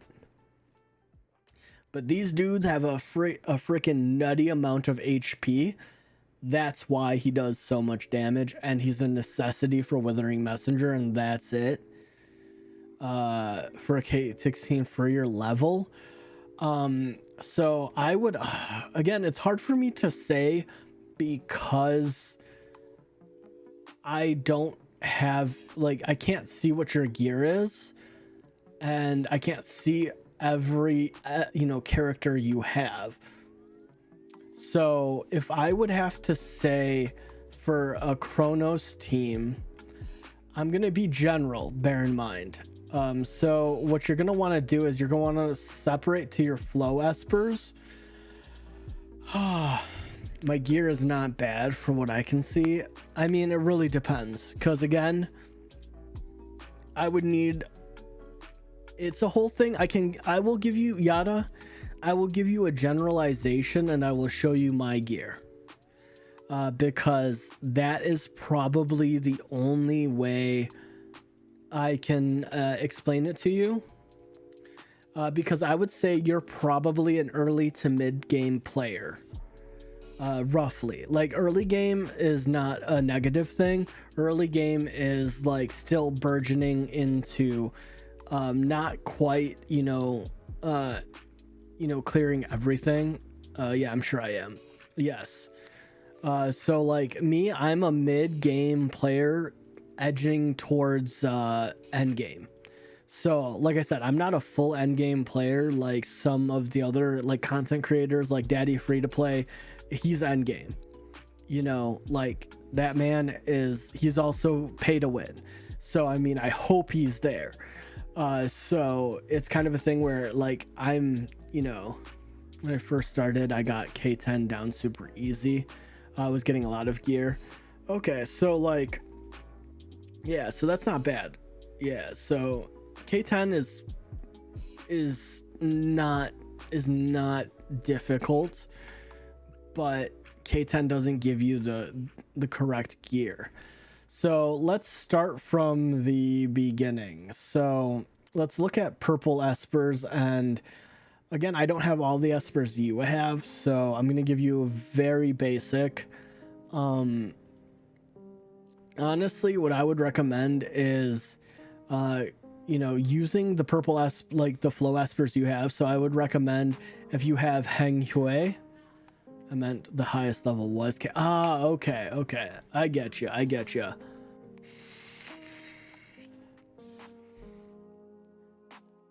So for a healer, I would recommend Heng Hui if you have her skilled up. Yes, I'm trying to go, you know, as free to play as I can. So with the gear, I would recommend you just doing defense percentage, attack percentage, and then attack percentage, and then using the Aegis set if you have it, and then using Panacea. And then the huge thing is, you know, she's gonna help dispel and heal. She will not be in your captain spot. And then honestly, it's hard to say because I'm trying to give you a close enough to free to play team, because I don't know who exactly you have. I would recommend you use your Inishtar because she's actually solid. I know you have Gaius. I would recommend Gaius as well, just because he has a lot of potential here for doing consistent damage. If you're able to get the Phantom Sisters, they're great speed leads. But if you do not have them,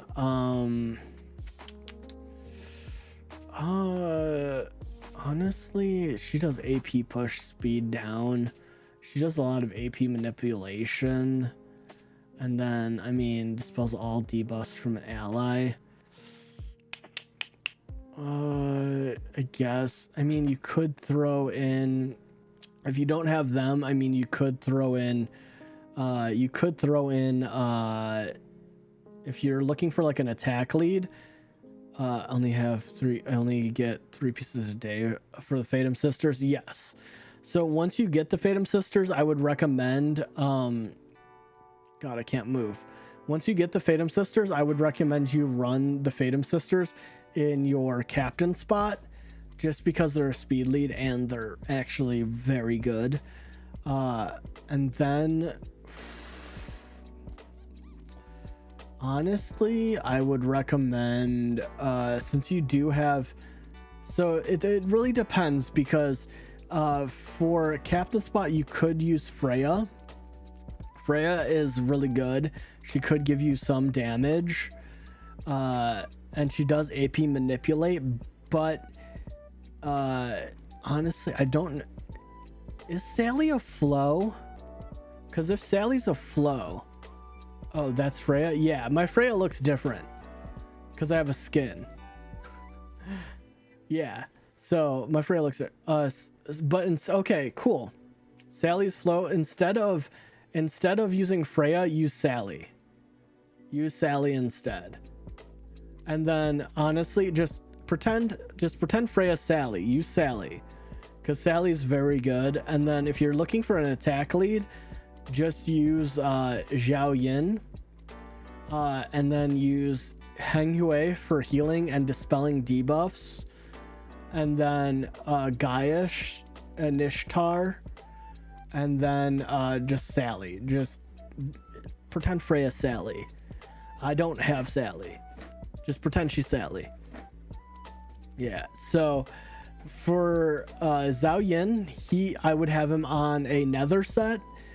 Again, like, if you cobble what you can together for him, but the thing that's needed the most is use crit damage percentage on the ring, use attack bonus percentage on the headphones, and use HP bonus for fiery boots, and then use the fiery set. Now, the reason why you want HP is to make him more survivable, because he's very, very squishy. You can use, I guess, HP or defense. Doesn't really matter for the boot. That is just purely, yeah, it's purely to make him survivable, because if he gets a rock dropped on his head, he's dead. He's dead. Like, he's very, very squishy. He is very, very, very squishy. So if you look at mine, he has essentially 35k HP, which for a Zhao Yin, that's a lot. You're sacrificing some damage for survivability. There's a give and a take. You know? So like that's, but you always want, I will tell you this, Yada, for the bottom 3, always use a percentage. For the ring, headphones, and boots, all percentage, always. So the thing is, like with this, you're going to be looking at his crit rate is going to be 65%, which is still low. Like again, my gear isn't perfect. You want his crit rate to go up, but you also need him to have good crit damage. Because I mean, like, again, he has stealth. he has a speed down, so accuracy, if you want it, it's not super important for him to get a speed down. And then he has a speed up for 2 turns. And then for oh god, where did Bunny Mommy go? Oh no, I lost my Bunny Mommy. Oh, there she is. And then for Young Wei, all percentage. You know, defense, attack, all percentage.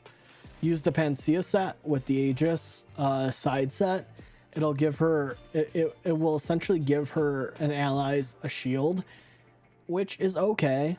I mean, you could technically put the defense set on her, you know, which probably could work, but I mean, still having a bit of shield isn't too bad. And then, you know, that's essentially what you're going for. You want her to be a tank, just because she can heal 30% of their max HP and extra healing, 3% of their max HP, which is great. And then her passive, at the end of her turn, she can give other people healing and dispel 1 buff from them. So it's to get that, because he drops the rock on somebody, and then typically they will be at the lowest, so it gives them the healing and it removes the stun. So that's why it's important, because she has the ability. But with Sally, again, Sally's going to do a lot of debuffing and healing. So again, Sally is not bad. But with Bunny Mama, she's going to do well with Sally. So you're going to be able to do a little bit of double healing. Again, you know, it's going to be good. And then Gaius, don't worry about his crit rate. Don't put anything into his crit rate. Don't do it.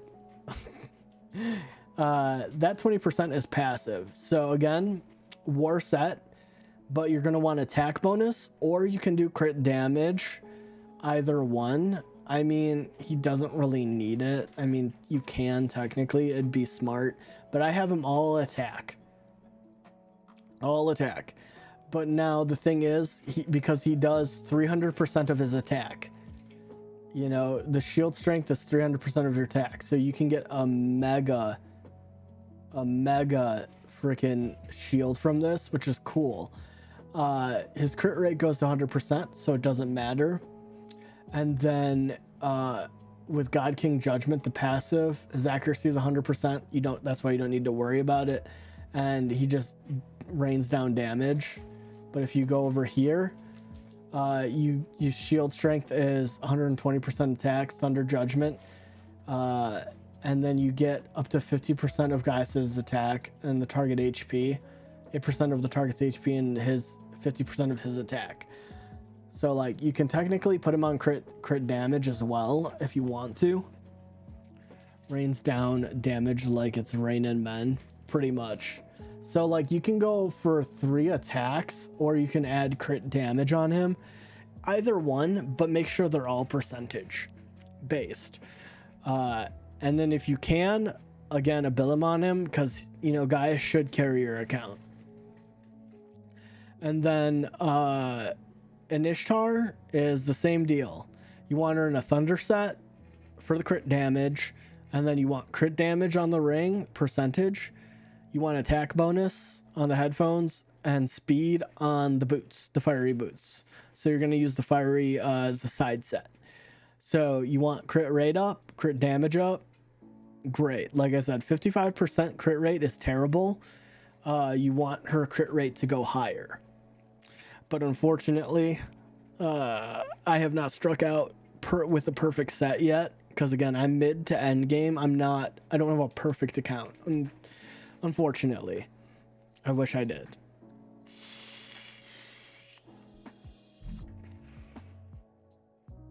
But again, I don't have a Sally, so I'm just gonna run with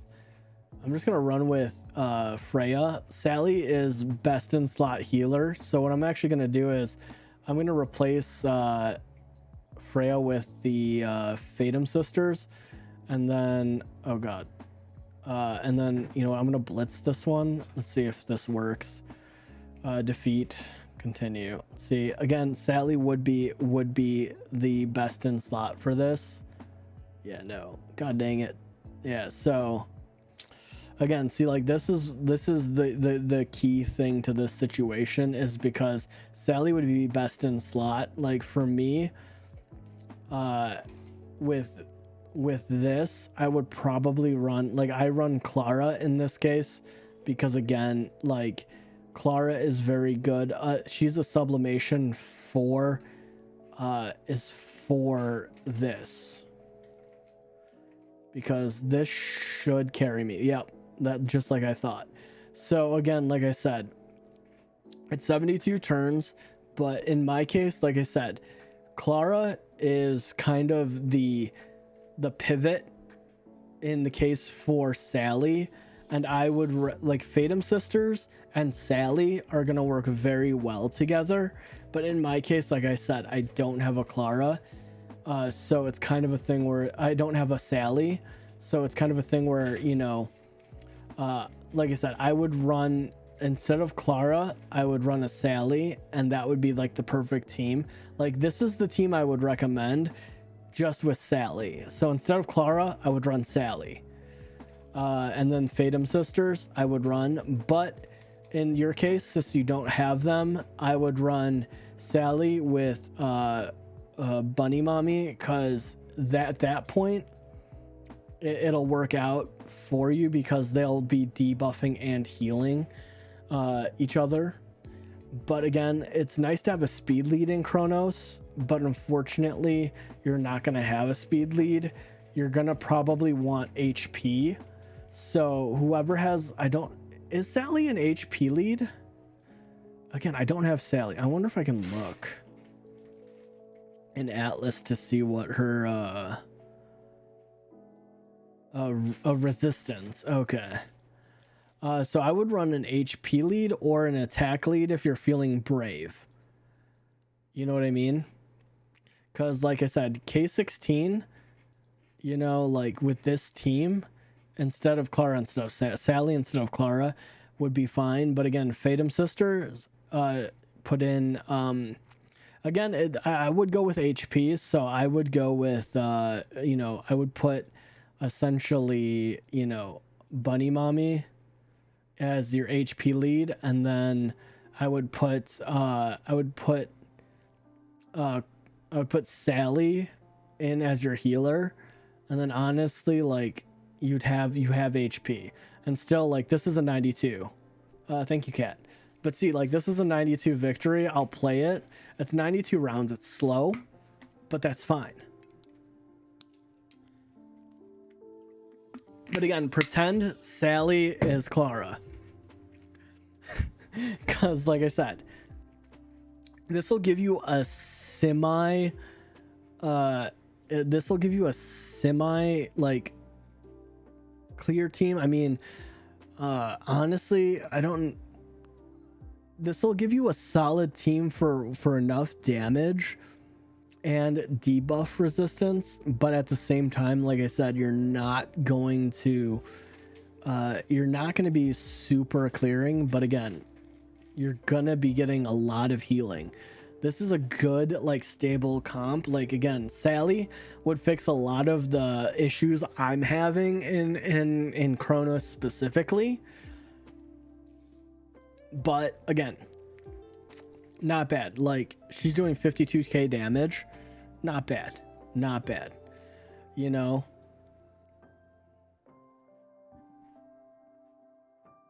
But again, you're having a good balance of damage, and you're getting a lot of, like, good debuffs and debuff extensions.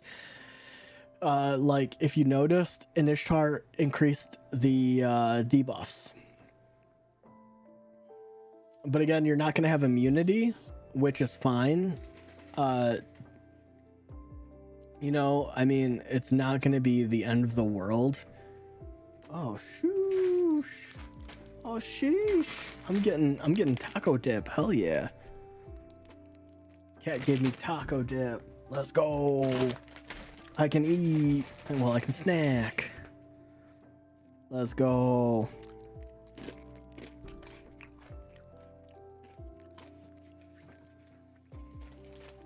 Oh, hell yeah.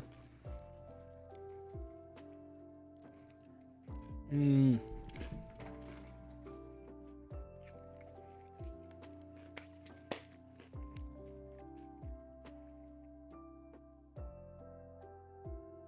But yeah, like I said, this team is a very slow team, but this is a safer team.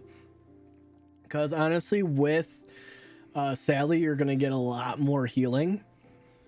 So Sally is actually going to be safer than Clara in many ways. Because I believe Sally can heal more. Well, heals more and protects a little bit more than Clara in some ways. Not always, but Sally is definitely going to make this a lot stronger in general. But like I said, this is not a bad team for K16. Again, like I said, I wouldn't run a Freya because you're not going to really AP manipulate the boss, but it's more along the lines of, can I heal? And Clara dies because Clara is not a flow type Esper. So she's getting more damage. And then, you know, for the last percentages, like, again, you know, Dragon Boy, I don't ever remember his name. He'll do a lot of the cleaning up of like the last HP, as well as like, you know, it all depends on your speed as well. So like I said, it's kind of a balance. Zhao Yin, yeah, I just call him Dragon Boy. I never can remember his name. Zhao, like the King of the Rock, I have no clue. A Mulan reference. Oh yeah, fair. But like I said, this is like dishonor on you, pretty much. Since when did I have honor on me? Was there ever any honor on me? That's the question I have to ask you.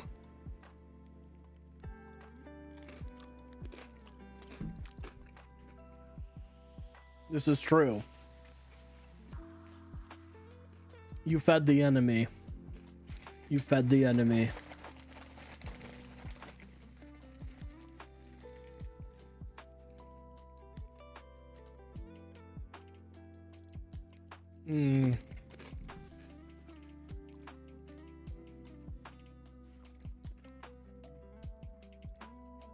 But yeah, Yada. This team will do fine for you, except obviously Sally will do a lot better in this case than Clara, but you should have a solid team. But again, it also comes down to your gear's substats. So it's kind of a borrow Espers from friends too. Yes, that's true. To help, yeah. So I mean, if you need, you know, if you're looking to, you know, complete it, you know, once or twice, you can. I always forget. Yeah, I mean, I don't really borrow Espers because I'm usually doing multi battles. Yeah, so if you go up here, they kind of block it. So do you see the little 1-person, 2-person icon? It switches you to helper Espers. So if you have friends, you can borrow their Espers, but it's only on a 1-turn basis. So say if I wanted to borrow this Zwan Pin, I could borrow her for 1 run. But you can't use them in multi-battle or blitzes. So say if I wanted to do 1 testing, I could. So bear in mind, it's not a solution to every problem, but it does reset the next day. So I mean, it's like a one-time use, but for the day. But you will be able to, you know, use them again the next day. But if you're looking to run one a day, you can. But it's also, if you're really struggling, I don't necessarily use them, which disadvantage to me, but also it forces me to get good. That's the way I look at it. But again, it comes down to, you know, consistency. Because like I said, I'm always looking for, like, right now I'm working on like a Fafnir sustain. I'm looking for sustain teams. I need to help your friends, good sir. I know. Friendship heart points. I know. I always forget. Look, I don't get friendship points. So no one's getting friendship points. No, I'm just kidding. You don't know, you forget. I know. I know. No, you don't. Yes, I do. I do. Don't tell me how to live my life. Okay, you can a little bit. But yeah, no. And another thing is, like, if you're not part of a club yada, I would implore you to join a club, because clubs are extremely helpful for like doing the sentinel hunt and everything like that. Again, these come down to, you know, the espers you have. I'm honestly gonna go for ocean. I don't have enough. That was a terrible. Ooh, I got EX plus. Let's go. That's a first. Yeah, I usually end at EX. What changed? Nothing changed. I'm so confused. Nothing changed. Oh. Did I rezo an Esper? No. These guys are all the same. These guys are the same.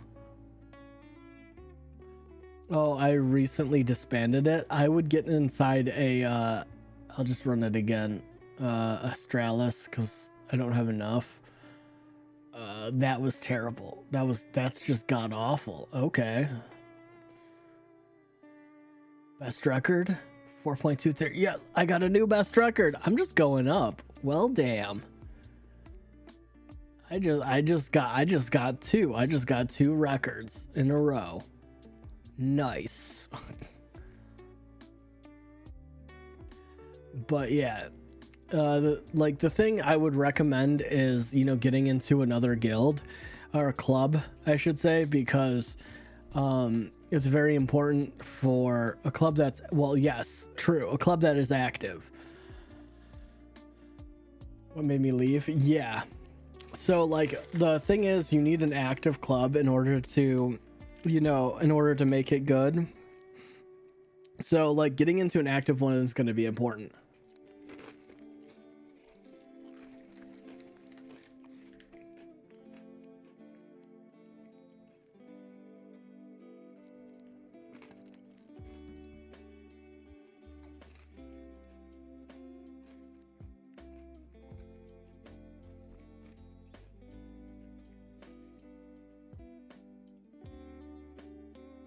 Because bear in mind, there are active clubs out there, but it does take a while to find active ones. I'll be honest with you with that. 70, 80, 95. Okay. I'll just run one more of these. Yeah, that's fine. I'll collect the 20. Sorry, I'm trying to finish my dailies. And then I just need 5 more, and then on it. Oh, 3 more. Yeah, I'll do 3 more. That's fine. Do I have enough for 3? No, I do not have enough for 3. So I will do. Oh, that's right. I can do bounty missions. I forgot. Give me my bounty missions. And then I would recommend, with bounty missions, look for the, well, I need to do Mateo's story. Look for the, let me get to it first. It does take a little bit to show you what I'm looking for, because I don't even care about the legendaries. They kind of biffed the legendary ones. This one. So the purple battery with the microchip, they're going to be the strongest ones, because they can give you you have to get the bonuses, and it'll give you microchips and stamina. Those are going to be the best bang for your buck. because like these solid microchip ones, they're great if they're okay, but they only give you the microchips and you have 1 day to spend them, which is very easy to spend, but you tend to run out of stamina more frequently than you would with the battery and microchip. But if you're looking for like legendaries, the Experimon is never a wrong way to go. But it's like this Experimon, like getting 6-8 of them is not bad, but it's such a small amount. But again, not terrible. But if you're looking to like level, that's great. But like this, you can never go wrong. Like you just can't. You know what I mean? So like I always recommend for bounties going for them, because you'll honestly get more, you'll get more playtime, and B, you'll be able to clear more things faster with blitzes. The blitz system is amazing because you're able to collect more, you're able to collect faster, and you're able to not really have to force yourself, if that makes sense. Especially if you can complete the content and not worry about it, it's not bad.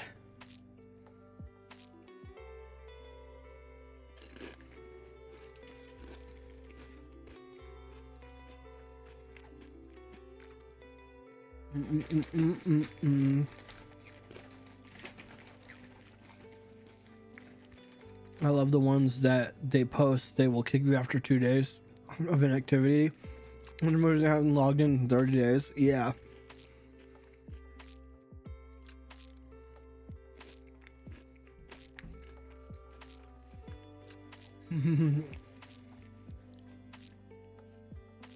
The thing is, like, with those rules, Cat, were probably placed when the game was like super active, and they've just never changed them.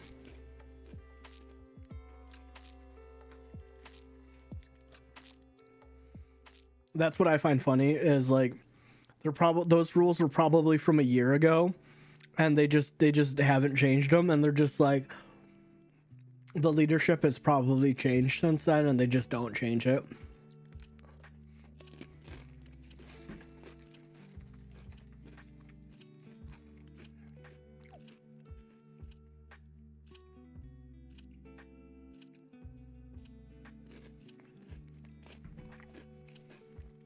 This club literally the day after they asked me to join, I here quit. And they made me the leader, and I was new. Oh no.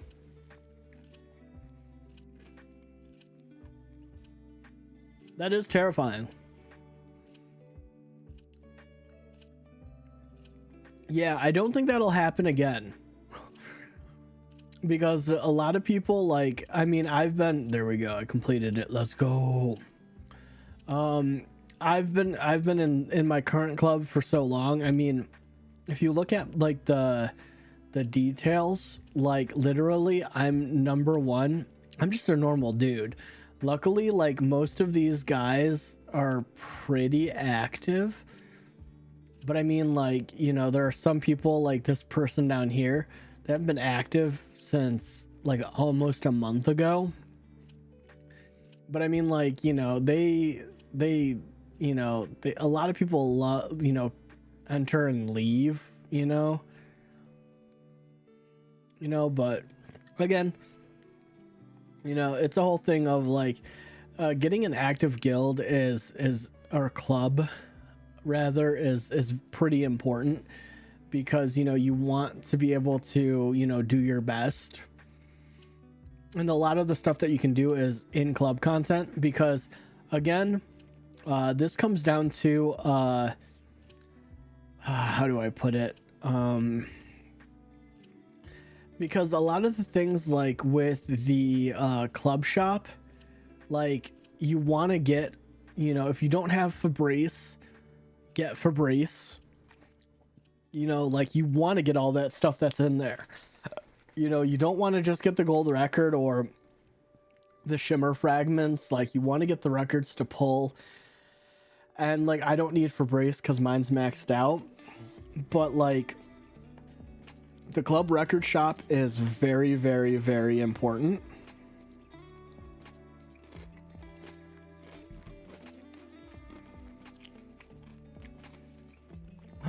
I just checked the old club leader messaged me.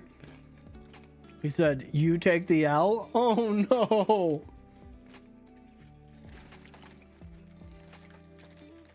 God damn.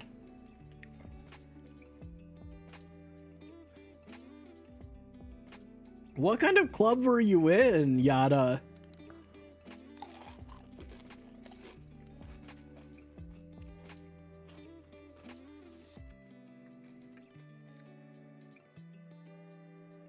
That sounds hella toxic, dude.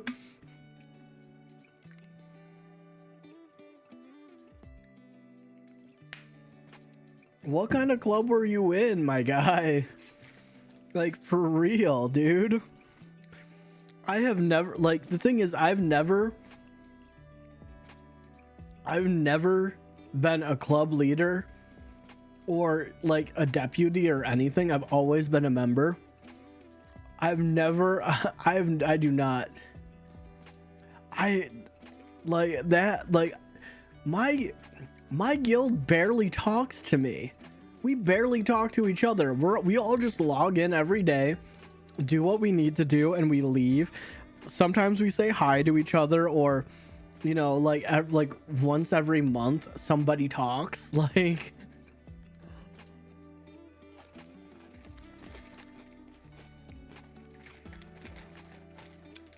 I have never, any chance your guild needs members? I have no clue. Are we full? That's the question I have. No, we're not. Club info.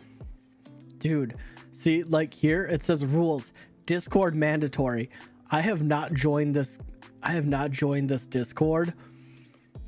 300 activity points a week and hollow points for a week.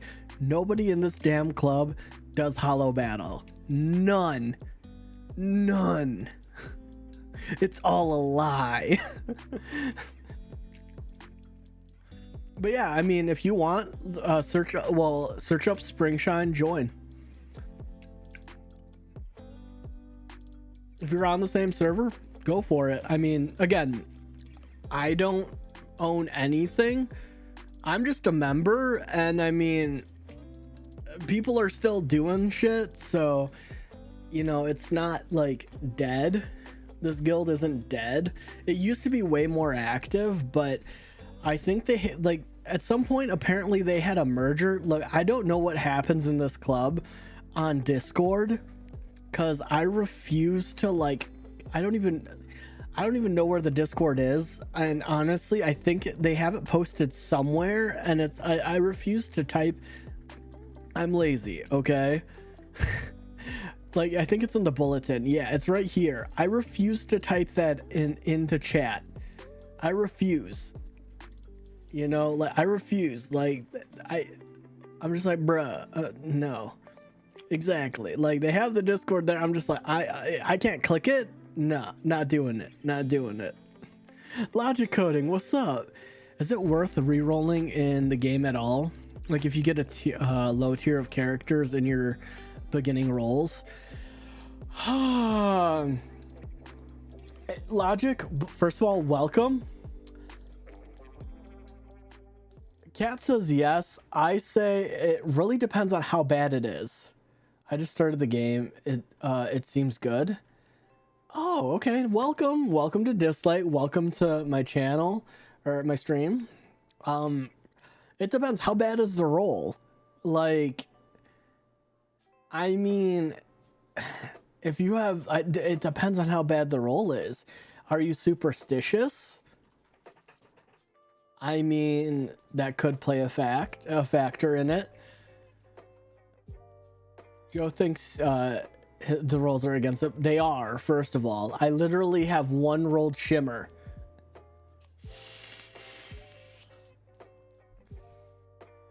Well, I'm using the doc from an official Discord. They're all at the bottom. On it, well, it also depends on it. Well, the thing is, technically speaking, I don't use a Google Doc. I go with the heart of the cards. It doesn't work for me. I don't know if it's a spreadsheet is credible or not. Honestly, it also, this is a gacha game. Like, look, okay, so Logic, I have a question for you. Are you going to be free to play or are you going to be pay to win? Like, you can be honest. There's no judging here. I just need to know. Because that really depends on the route you're going to go. Because, like, it really depends. I'll do free to play at first. If I like the game, I'll probably... Oh, light spend. Okay, so you're going to be like me. Because I light spend. Like I say, I tell everybody, I'm a minnow amongst whales. Because I put it probably in the past year, like, I'd say a couple $100 in. Which is a lot for most people, but compared to other people's, that's laughable. Definitely light spend, yeah. So, I mean, if you are looking to end up as a light spender, again, it comes down to, do you want to reroll or do you not? So, like logic coding. So, can I call you Logic? I'll be like a Magikarp. That's probably what I am. Playing Honkai Star Rail. Good game. This game seems similar. Caught my eye. Okay, so like Honkai Star Rail is, you know, that's Hoyoverse. So you're not averse. Okay, so you're not, you know, gotchas. So this game is definitely nothing like Honkai Star Rail. I'm gonna Logic. I'm gonna push that out of the way. I mean, the only similarities they have are gotcha and turn base. That's it. Just turn base is what I mean. Oh, okay, turn base. Okay. So I'm not talking about like, you know, like story or whatever. I'm just talking about like generalized gaming.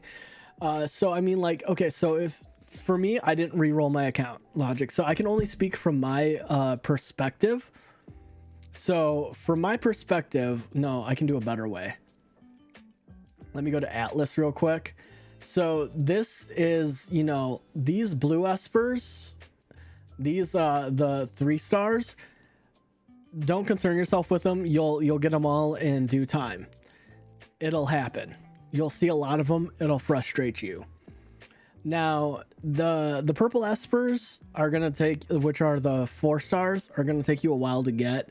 So shimmer, you know, are the like super rare, like the really, really hard ones to get. It took me a while, but I've gotten all of the 4 stars recently. So it's kind of rough on that front. So coming from a low luck person like myself, this took me a while to do. And a lot of them came from events as well. Now for epics, I have some of the worst luck. Now, if you're talking about luck, there could be a per account base of luck. I have terrible luck. Now, Cat has great luck. Cat has great luck. Now, I only have 1 rolled shimmer, which are these guys. These are super rares. Like, think of them like shiny Pokemon amongst normal Pokemon. Like, they're very, very hard to get. Now, I only have 1 rolled one, which is my Unis. This dude doesn't count. He's free to play. Here, this guy is a shimmer, but he's free to play. He don't count. God, where is Unis? It's this dude. This is the only shimmer I have rolled. So if you're talking about luck, I would re-roll your account. Because I have terrible luck. Like, absolutely abysmal luck. Like, see, I don't even have Sally. I don't have her. But, like, again, it comes down to how much you want to persevere. So, like, if you are okay with having, you know, if you're not really concerning yourself with luck and you want to have fun, don't reroll. But if you're worried about numbers and statistics, reroll. Really leaning. It's very disparity. I started out with Sun Wukong, and he's actually, in my opinion, he is better in some ways. Yeah, it depends. Well, it depends on the equipment, and it depends on what you're doing. So, like, Sun Wukong is really good in PvP for the beginning part of it. He really helps in story. Li Ling, you know, I recently got him. He's good. He does hit very hard, but he is also terrible in some content. But late game, honestly, Sun Wukong is better. Late game, he is better. So it really depends on perspective, because I started out with him and he carried me through a lot of the game. Send them lucky vibes to Joe. I need lucky vibes. You only get Li Ling or Tang, yes. But you can roll for the other one though. But you only get one of them at the start. I've been super lucky. I pulled a bunch early even when I came back, which was like a week ago. Oh my gosh. Yada, please give me luck. I have terrible luck. Like, I have garbage luck. Like, my luck is F tier. But again, it's like I don't pay the game to win. I don't play the game to win, like to constantly win. Sending luck now. Yada, if I don't get a shimmer, I'm gonna be angry. And I'm just gonna be mad at you, Yada. Okay, so I'm gonna get this skin. The skin is sick. Okay, E-Pass is done. Scratch off. Okay. Are the devs still very active? Yes. The devs are really active. If you haven't looked. Okay, so Logic. The devs are, if you haven't looked at their YouTube channel, go to Dislyte on YouTube. They do the Esper showcases. They still do music. Like, Logic, how into music are you? Because that's gonna change your perspective of this game. Because the music in this game is fantastic. That's what makes me keep playing. Is I still remember the first time I heard Ollie's music. I'm just like, holy shit, this is a mobile gacha game that slaps so fucking hard. You know, and then Gaius came and I'm just like, okay. Like, they do music on another level. No, like, on Spotify, I think I have like easily over 5,000 plays of that song. I still play it to this day. Dude, it's so great. It's so great. But yes, the devs are very active. I pulled Gaius and Ishtar, Clara. Clara's very good. Sienna, Brewster, Camille, Yuhume, all last week. God damn. The trailers are also, yeah. Dude, I have abysmal luck. I need fucking 2, 4, 6. I need 800. God damn. 5s. I need 300 more. Ritual. Okay, 700. I do need to do reincarnation tower. Yeah, while I'm talking to you guys, I'm just gonna run this. It's kill speed attack up to. Ooh. Okay, so bloop. Sorry, I just need to set this team up real quick. Where is my Hamid? No, you know what? I'll do boop. Where is her? Not Joser. Stop. I like you, Joser, but you're not the mans I'm looking for. Looking for Kalara. There we go. Yeah. On your way. Yeah, Unis is very good at R2. My second Esper was Unis. Damn. Yeah, no, Yada, I need the luck. I need the luck. But yeah, no, like the devs are very active and they do a lot with the community. Like they do a lot with the artist community, especially on Twitter. And their anniversary event was pretty community focused with giving out art banners for people. But god dang, Noodle, what are you? Is that Noodle or is that Bear? That's definitely Noodle. God dang it. Why are you on my lamp? But no, they're very active and they constantly have events and they're constantly sending out surveys. So a lot of it comes down to you know, they give out a lot of Nexus crystals. Like I have not felt the need to. It's completely possible to play this game free to play, but you're gonna be, you know, you're gonna be on a shorter leash. Please don't. But Bear? oh, is that Bear? Bear. Oh. Think about it. Oh my Use god. your brain. Wow, that's Bear. Use your brain, baby. Come on. Oh no. I won't be playing to be competitive. I just enjoy the journey and campaign. Okay, so 27 is away from my next 5-star. All right, Yada. Damn. Yeah, so like the thing is, you know, that you can completely do that. Like the game logic has a lot of difficulty once you start trying to. So even if you aren't playing to the best way to play the game is the way you want to play it, and if you don't want to be competitive, that's completely fine.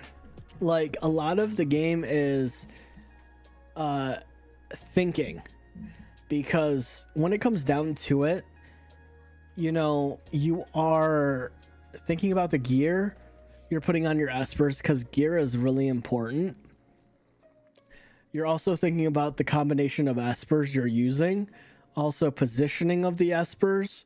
So yes, I threw a team together because this is not the right positioning, by the way. What I have on screen, not good. But I'm not looking to get EX++ because I've already got it. I could put one Esper in and lose. You can make it. I mean, oh, from a pity, yeah. So it's a whole situation of, if you like to get nitty gritty with details and gear, this definitely will. This is the game for you, because there's a lot of strategy in this game, like micromanaging, and you can all do that in like events, and you know there's speed clearing. So if you like to build teams and min-max, you can definitely do it. And you don't have to do PvP. In some aspects, like PvP you can do, but you don't have to take it seriously. So it all comes down to, you know, what you're looking to do. You know what I mean? Like, if you're looking to just play the game, yeah, just play the game. You know? Is it a daily grind a lot, or can you get it done fairly quickly? I mean, in the beginning it's going to take you a while, but once you get a rhythm down, it doesn't take you that long. And it also depends on if you're just doing the daily stuff or if you're doing like event stuff on top of that, because that takes a while. But to get the dailies done, I already have my dailies done. I have 2 that are for the event, and that involves me selling equipment and enhancing equipment, which doesn't take me that long overall. But like the events that are going on right now, there's a lot of end game events going on. So, I mean, that takes me a little bit longer, but those are all events. But like the daily grind, it really depends. Like right now, I'm a year in. I'm focusing on a lot of gear related things. So it does take me less than 20 minutes if you have chip stamina. Yeah. So it can take you, doing dailies can take you up to 20 minutes. if you're just doing dailies. But if you're trying to get gear, that can take you a while because you have to progress through the stages. Then you have to prep your gear to make, you know, all of this will happen in stages. It's not all at once. So don't think of it like, oh my God, I gotta do this and that. No, it'll come in time. But it's a whole thing of like prepping your gear and making sure that, you know, you have the right gear for the right thing you're doing and, you know, things like that. But that comes over time. It's not like the first day you start, I've got to get gear. No, not at all. Not at all. All right, chat. Purple, green, or yellow or orange. 1, 2, or 3.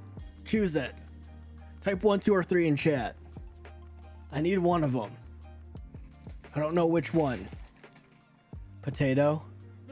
Okay. Orange, orange. Okay. We got 2 oranges.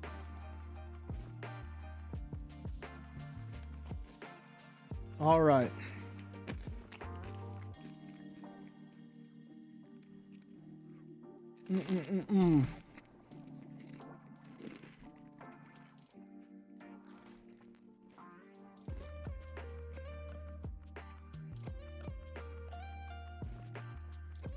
Awesome.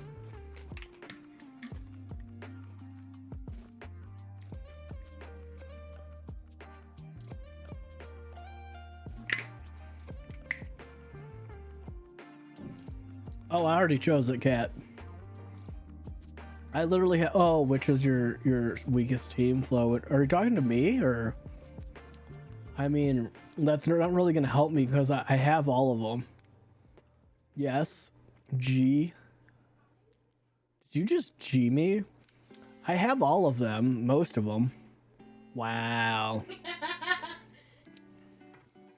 Can you show me some of the 4 stars that'd be worth getting in my rerolls? The 4 stars. All right. So, all right, 4 stars. Okay, so now logic, bear in mind, this is all gonna be beginner. I'm not gonna show you the best of the best because, you know, it doesn't really make a difference. You know what I mean? But I'll show you a lot of the good ones. So I'll start out with the free ones. Mona, you get for free immediately. She's actually really good, but you get her no matter what.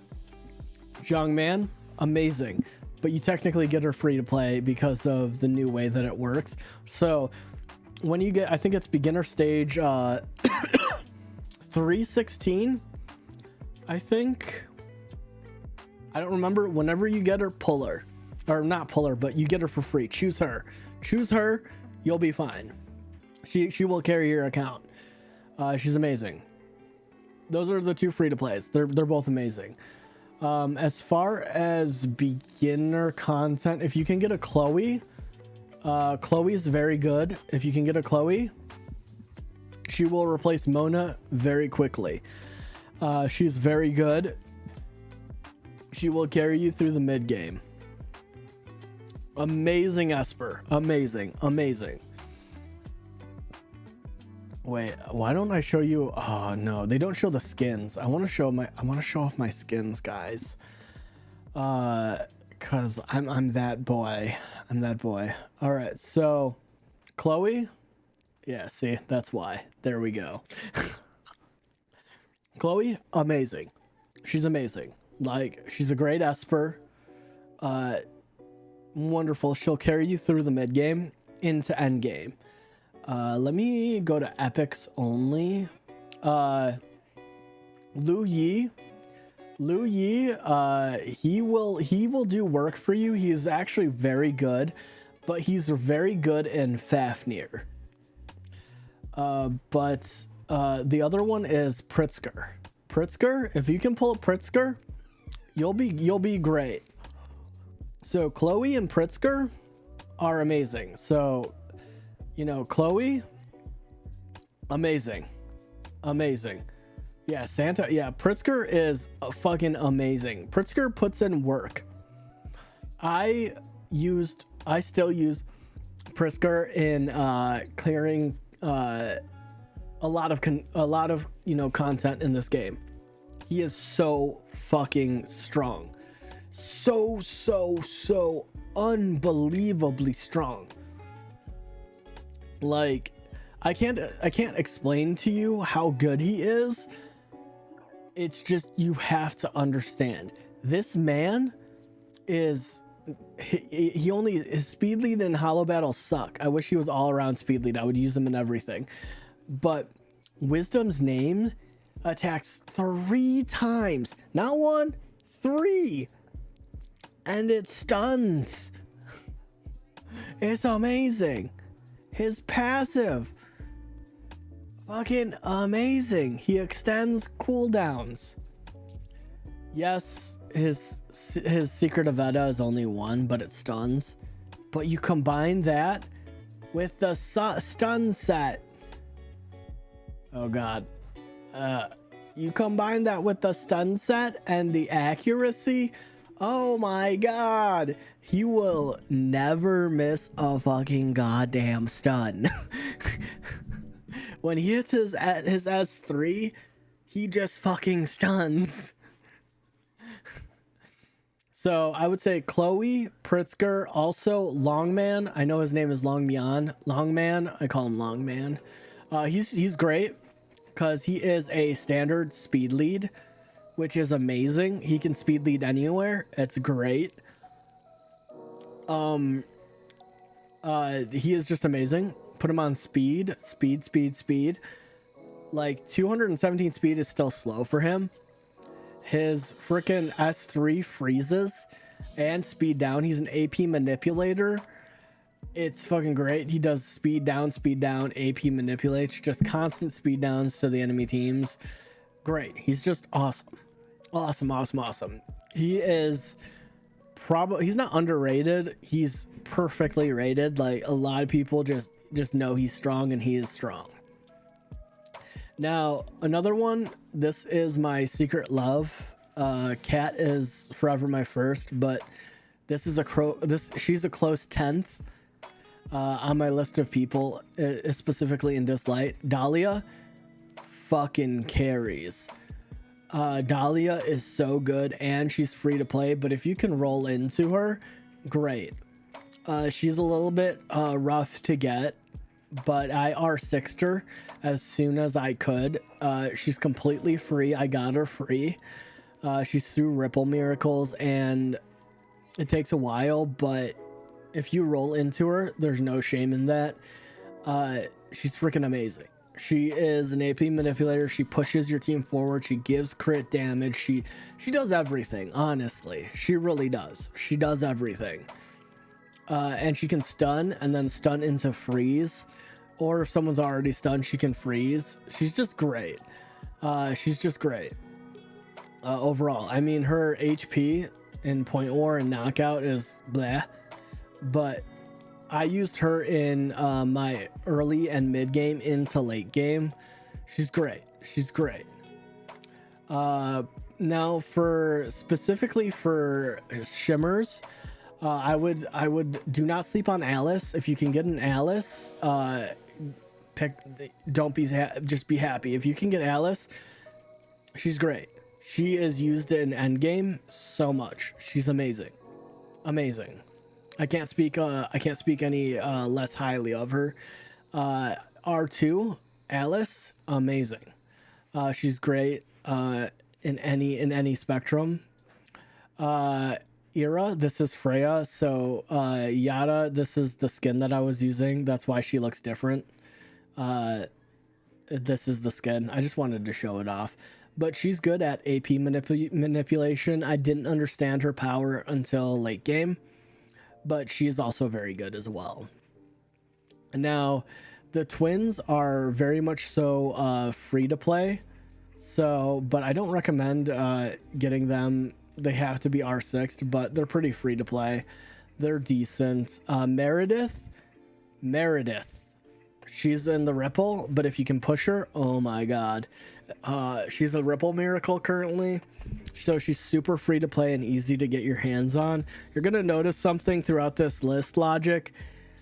A lot of the ones I'm gonna point towards are ones that you don't have to gotcha for, and the reason is they're very good and they're takes a little bit of work, but you can get them.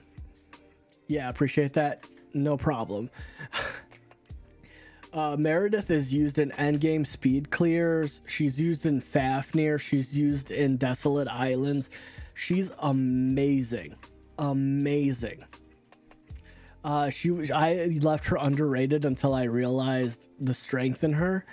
She is amazing, and she has speed clear in everywhere you need her. Ritual Miracle, Sonic Miracle, Desolate Land, Sentinel Hunt. Amazing. She's great. She's just great. The next one is obviously Xiao Yin. He's very good. You can get one copy of him for free by doing Ritual Miracles. I believe he's good. I like him. He's used for a lot of endgame comps, and he just hits hard. Now, this lady, I fucking hate her story, and I hate how we met her. She's very annoying, but as an Esper and her kit, she's fucking great. She hits like a fucking truck, and she hits often. Like, her crit, like, you're not really gonna use, but like, as much as I hate her personality, she's just great. She has AP manipulation for herself, and she just attacks hard and she crits. She's amazing. Now, this one, unfortunately, you guys missed. So she's a shimmer, but she was free to play. Bear in mind, she was free to play. Uday, oh my gosh. She's nutty. Love the CD. Yeah, she's nutty. But she's only perfect when she's R6'd though. Like resonated. Yes. Well, she pairs well with anybody, but Ollie in specific, yes. Very good. Like, God, she is fucking nutty. She was free, but not anymore. But if you can roll her, be happy. Because her R6 is what makes her nutty. Resets all ability cooldowns on target. The effect will not work on Uday herself. The cooldown of Sirius Ward is not affected by any ability. That's what makes her crazy. Her R6, freaking nutty. But she is a shimmer. Bear in mind. But again, great. Now, another one, if you can pull, is Parmy. Now, a lot of people sleep on Parmy, and I don't understand why. She has a 20% just overall speed lead. She's great. And if you're into, cow mamas, and she's thick with 2 C's, she's amazing. She does a lot of stunning, and she has a good amount of AoE, sleep, stuns, and then just attack down. She has attack downs, and then she also gives recovery to her allies, which is great. She's great. She was free to play, that's why I have her R6'd. Unfortunately, not anymore, but if you can pull her, great. Another one is Ein. Ein is amazing. You just missed her. That's why she is great. She does a lot of what Alice does. Oh, not Alice. Uday does. No, it's Alice, not Uday. Alice, she does a lot of Alice. So she actually calls on another ally to take a turn with her. So she has a lot of, shielding capabilities, as well as just overall just compatibility with making people attack more. She's amazing. And another shimmer is Asneth. If you can pull Asneth, obviously, there's no reason why you wouldn't want to. Wink, wink, nudge, nudge. If you're into that, right here. No, I'm just kidding. But no, other than the fact that she's a very beautiful Esper, she has Lotus Mark, which gives, you know, damage taken negative 50% and disappears when attacked. She is damage mitigation and AP increasing. So she manipulates the AP and gives recovery of her allies. She's amazing. She's an excellent healer. She's very, very good. And then her defense, you won't really use as a captain ability unless you need defense. And then another shimmer I wouldn't sleep on is Catherine. She is more of a Desolate Lands clear aid, but that's completely end game. But she is very good. And then a fan favorite is this man's. Lao Yan is great as a support. He has a lot. He mixes well with. He will go well with Hyde, Yuhime, and just people that take away HP, which is great. And then obviously David is very good. He has a lot of ways to stun and manipulate AP. Also, if you are into Centaur Daddies, again, great choice. But another one that is very good in late game is Pandora or Asnodora. She's great with poisons. But another fan favorite, and Cat's probably fan favorite, is Laura. She is great. She's an amazing tank. And then her sister is very good as well. I do like her sister a lot as a support, which is her sister is Nicole. But they're all shimmers, so depends on how lucky you get in that end. It's hard for me to spin Laura. Yeah, no, fucking, it's hard for me to. Yeah, I only have one copy of Laura. I haven't seen one since. Same. But you know, Nicole, she never forgets. She's a real one. I have her at R2.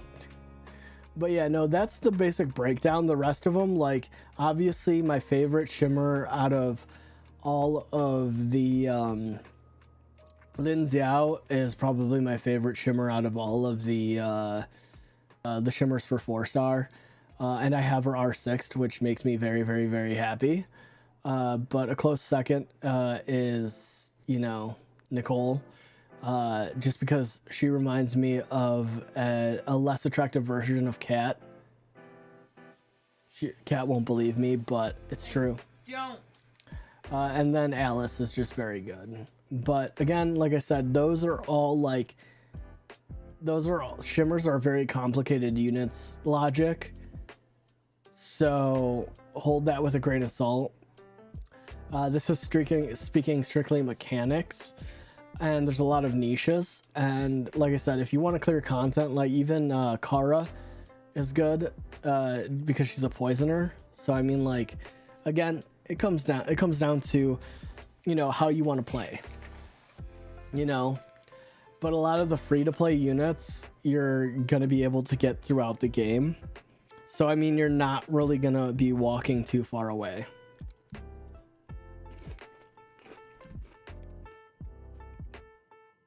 I don't know if that makes sense or not, or if that helps.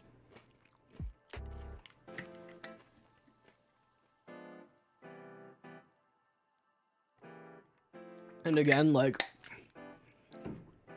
some of these units were free to play for me, because if you play long enough, you're going to be able to get like some 6-stars. Like, if you're looking at all these purples, yeah, no problem. I'm very passionate about this game because it's the only gacha I play.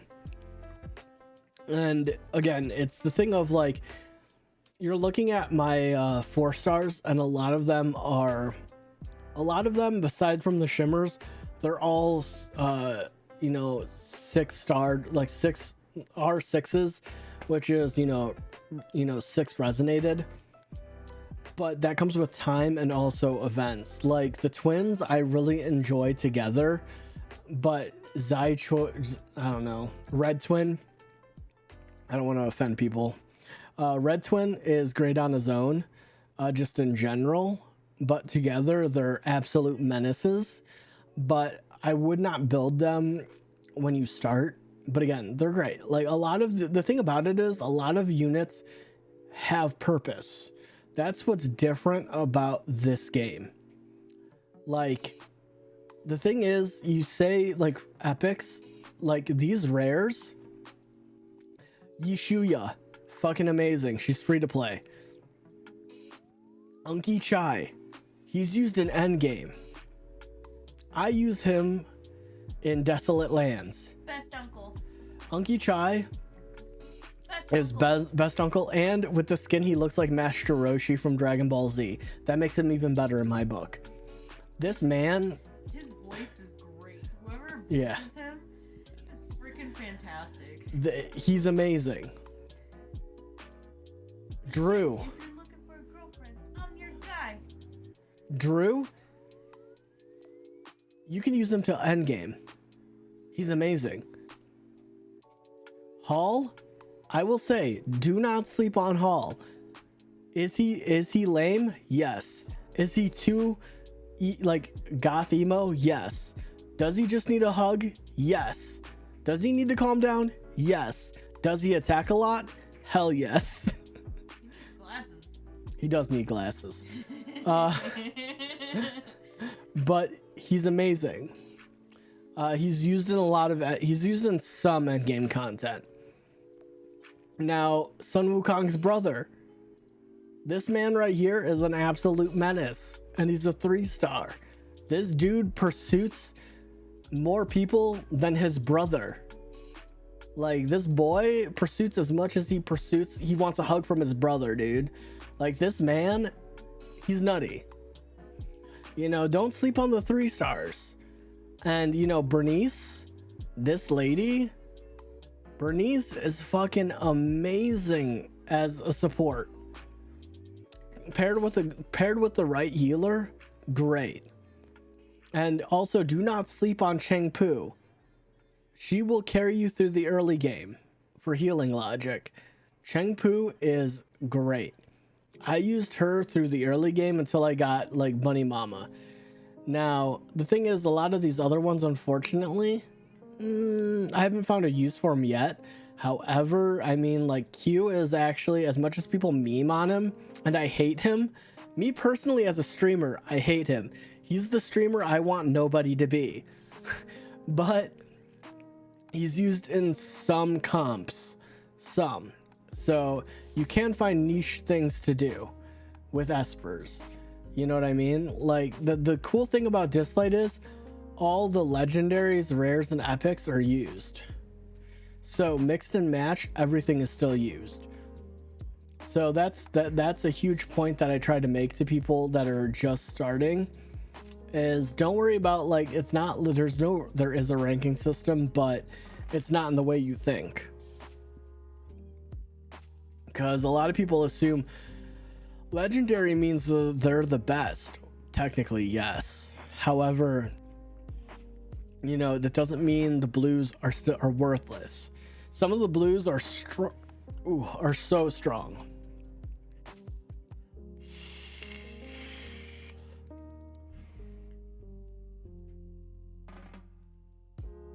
And that is the yeah, that's about it. Like I said, logic. A lot of this you can do free to play, but it all depends on how, you know, when you want to do things free to play, it does take longer, unfortunately. Ooh, did I get another anchor? I did. Let's go. But yeah, like this is like the anomalies. This is just endgame, and it's freaking rough. All right, I have 1 day. Oh my god. Okay, that's right. Quick battle. I need to get all these done. Oh man. All right, one time, blah, blah, blah. I don't want that. I could beat that because I can. No. Wait, what was their. Whoa, I went back too far. What was their team? Oh, R2 Clara. Okay. And Ty. All right, that makes sense. No. No. No. No. That Ollie and that's too. No. Ooh, I got 35. Let's go.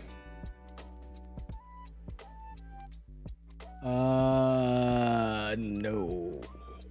No, that's too much. Freaking invincibility. No. I can't beat that. Blah, blah, blah. No. No. No. No Pritzker. No Pritzker. I don't want no Pritzker. All right. Tricky. No. That's pretty much my team. This dude has my team. I'm offended. Nah, that Queen Mother's too good. Gotta know when to drop it and when to hold it. Could I? No, maybe. No, that Ollie's R2. That's too much invincibility. Oh, cool. I can fight him. Even if he's R1. There's only one of you and there's 5 of me. I can beat you. Thank you for the easy dub. That is a no. This is a no too. They can all res. No thank you. 97. No, freaking Nihua. God damn. I'm curious if I can win this. Because I don't think I will because he has a lot of defense breaks and then she can res, and Ollie has invulnerability, but I don't know if I can actually win. No, I didn't win that. I was like, it was feasible in some case, but no, they have too much AP manipulation and debuffs. Maybe I can win this. I'm just afraid of that Nihua and that Ashley and Gaia's comp, but yeah, I didn't think so. That also scares me. That Juan Pin is a no from me, dog. She's too nutty. No. Oh no. That Ginny. I want a Ginny so freaking bad. Ginny is my current goal because I don't care about Lion Daddy so much as I care about Ginny. Ginny is great. She's my PvP dream right now. Because if I can slot Ginny in, she can do a lot of PvP damage for me. I can beat this team. Yeah. I should. Well, they have sustain. Okay, yeah, I beat them. All right. I was like, they have a bit of sustain. That's a no for me, dog. No. No. Maybe? The tears will cry. No, okay. Yeah,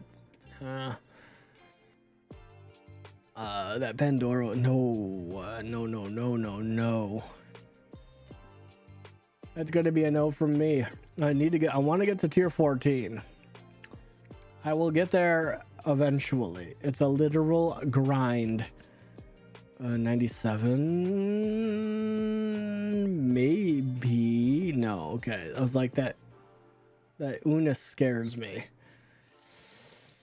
And that Ollie, that Parmy is not great for my health. No, that's too much AP manipulation. So much AP manipulation. Mr. Almaldo. Reincarnate. No, they have too much sustain. No, I mean, I'm not afraid of that hide. No, not great. It's not great for me, dog. No. No, that Queen Mother. Oh my god, that freaking R4 Embla. No, I cannot beat that.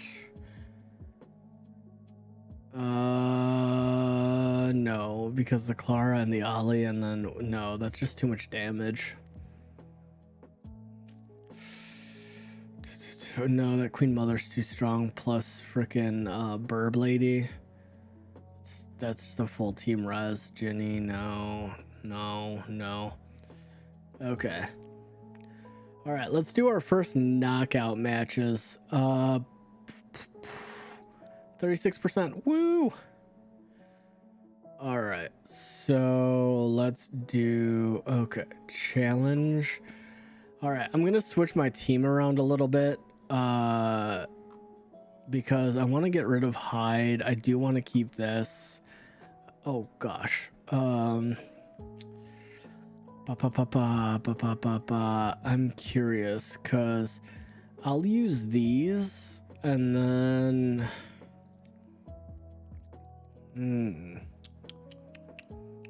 because I'm curious because yeah, because he has a hide and debuffs will only fuel his fire.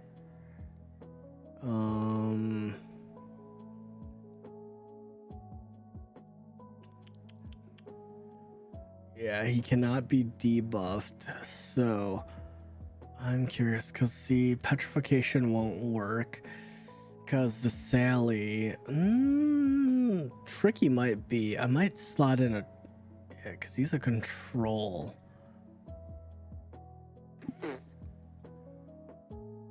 But tank.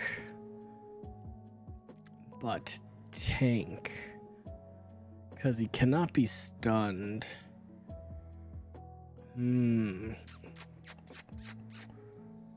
I have to think generally for the over-compassing arch of what I'm trying to do. Because the thing is, I kind of want to do Yuhime. Because Yuhime has diseased, and then these two, he's a tank. She'll bust down. She's she'll be good. All right, let's try this because I want to have Yuhime.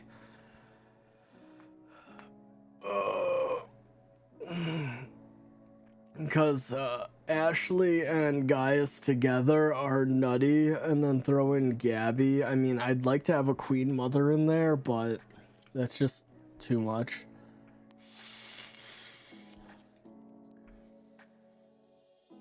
Yeah, because see, bam. And then he's going to come in, and then their Clara's going to hit, and then mine is just going to blam. And then we'll already have immunity, so, you know, she doesn't scare me. You know, and then he just has invincibility until the end of the turn. We ain't scared of no ghosts.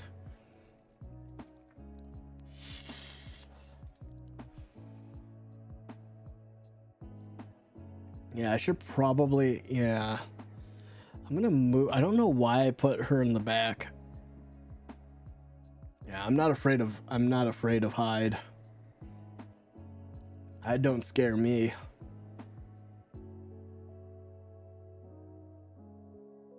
Yeah, Hyde is not scary in my case.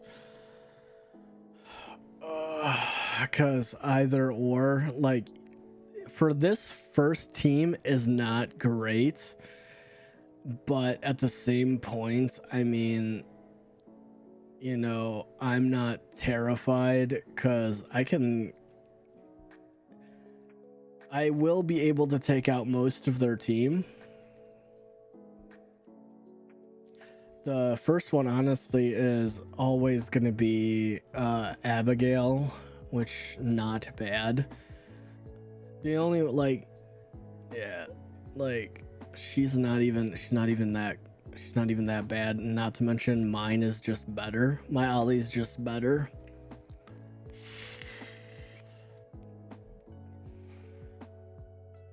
Yeah, she's got invincibility, bro.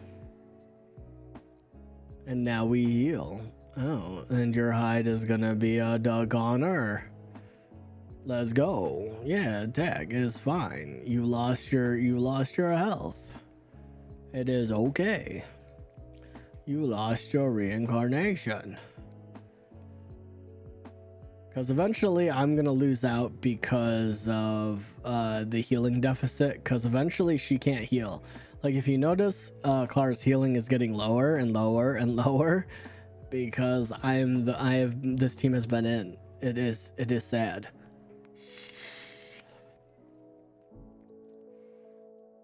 However, Ollie is doing what Ollie does. He is just an invincible wall of a person, but he will die in this next upcoming turn, which is fine. I mean, most of their team exhausts their resources, and yeah, he crit for 2, and then once I switch, his 50 is gone, and now he's left. If that were, even if he was an R2 hide, it wouldn't have been bad. To be honest, it wouldn't have been bad no matter what. So I mean, they're just at a heavy disadvantage now, and you know, that man's taunt is insane. And I also have resurrection, and yeah, a lot of this, like, no matter what, 12k is nothing. You know, even if they do have absorb, so do I. But I also can do a lot more damage, and I have better damage mitigation, which is great for me. Because no matter what, I will outlast this team.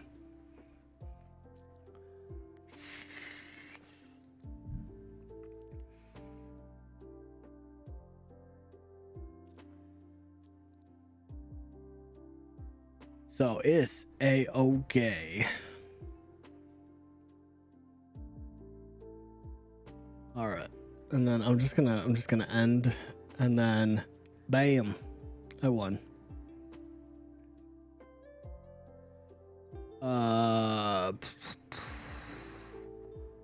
Yeah, I can beat this dude. I do just want to switch them, and then battle is not bad, and then I'm just gonna throw a win because I knew I was gonna win this one. That's not bad. This one actually might be difficult because that Brewster is actually not bad. Yeah, that Brewster is actually kind of nutty. Oh yeah, I lost. Yeah, I was like, that Brewster's actually not bad. Yeah, we will re-roll. Luca. Okay, they actually don't have a bad team. This one, maybe, just maybe, baby. All right, yeah, we won.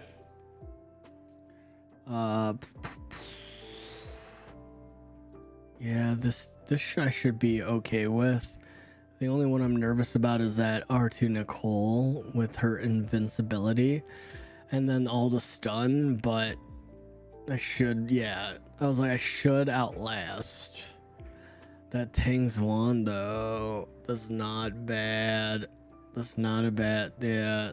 We'll give it a whirl.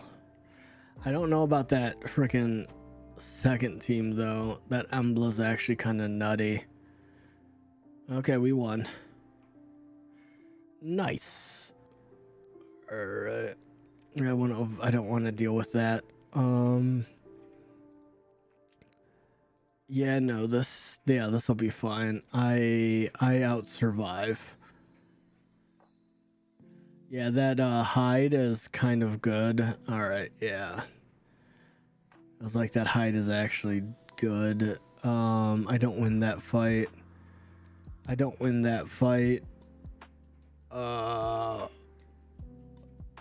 Maybe I might win this fight.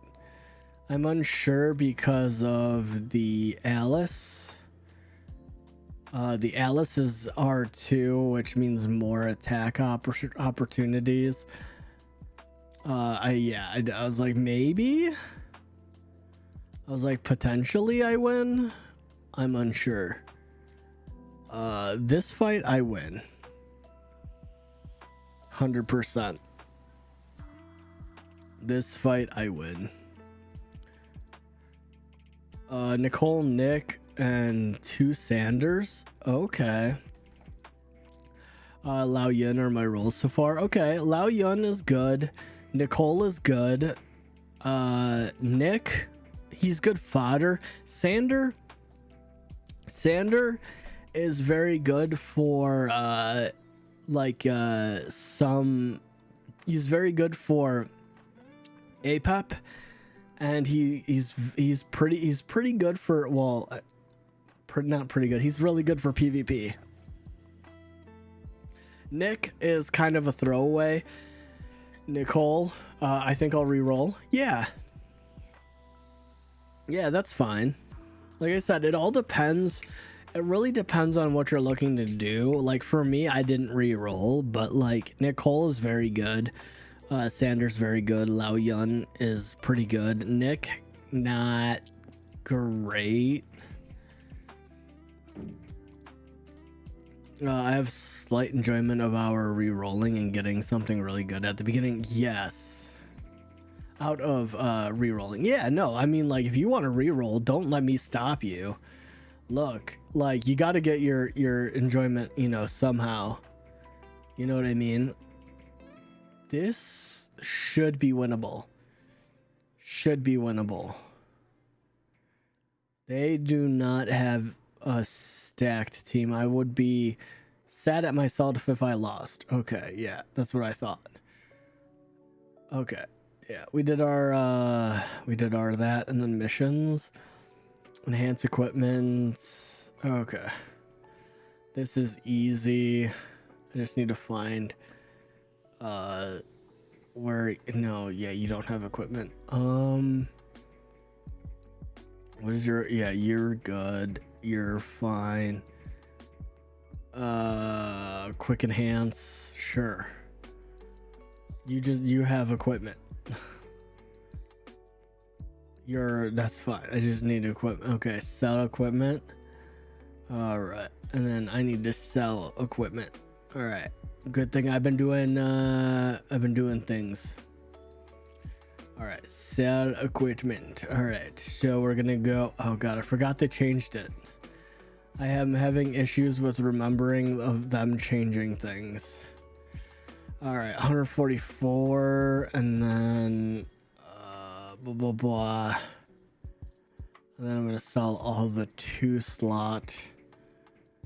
Oh wow, I didn't real. Oh, that's right, I forgot. I totally have blues. Okay, I do need to make sure I have all of those out of my okay, did I get rid of it? Okay, I only had 1. Okay, I only had that boot, that random boot. All right, cool. Claim. Let's go. Yeah, no, and that's the thing is, like, logic. If you have fun re-rolling at the beginning, don't let anyone stop you. Don't let me stop you. Because, like, the whole point is having fun your way. You know? That's the important thing. You know, for me, I don't enjoy re-rolling because I'm an impatient person, and I persevere personally. And sometimes I honestly wish that I did re-roll, but I'm also very stubborn. I do need to do Reincarnation Tower, which is decent. Where am I at Tower? What do I not have? Okay, yeah. I have those. Ooh, I just need... I need 4 more. You know, this is sad because I would love to spin, but I can't. Because, like, my thing is, like, if you can get Ashley is very strong. If you can get 100 wish stones, pick up Ashley. yes, I shrimp for Ashley so much, but she carries accounts alongside like a Gaius. Like they're great. They're so great together.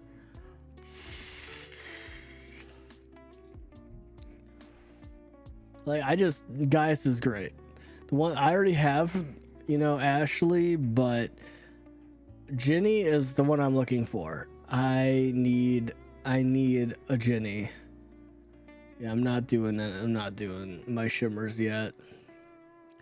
Genshin or Honkai? I played Genshin and I did not enjoy Genshin, to be honest with you. Genshin is not my kind of game. I disliked just playing the game in general. That's just me though. I didn't enjoy the combat. I didn't enjoy a lot of things because a lot of it was locked behind a paywall. I know if you play through you can get some characters, but I just didn't vibe.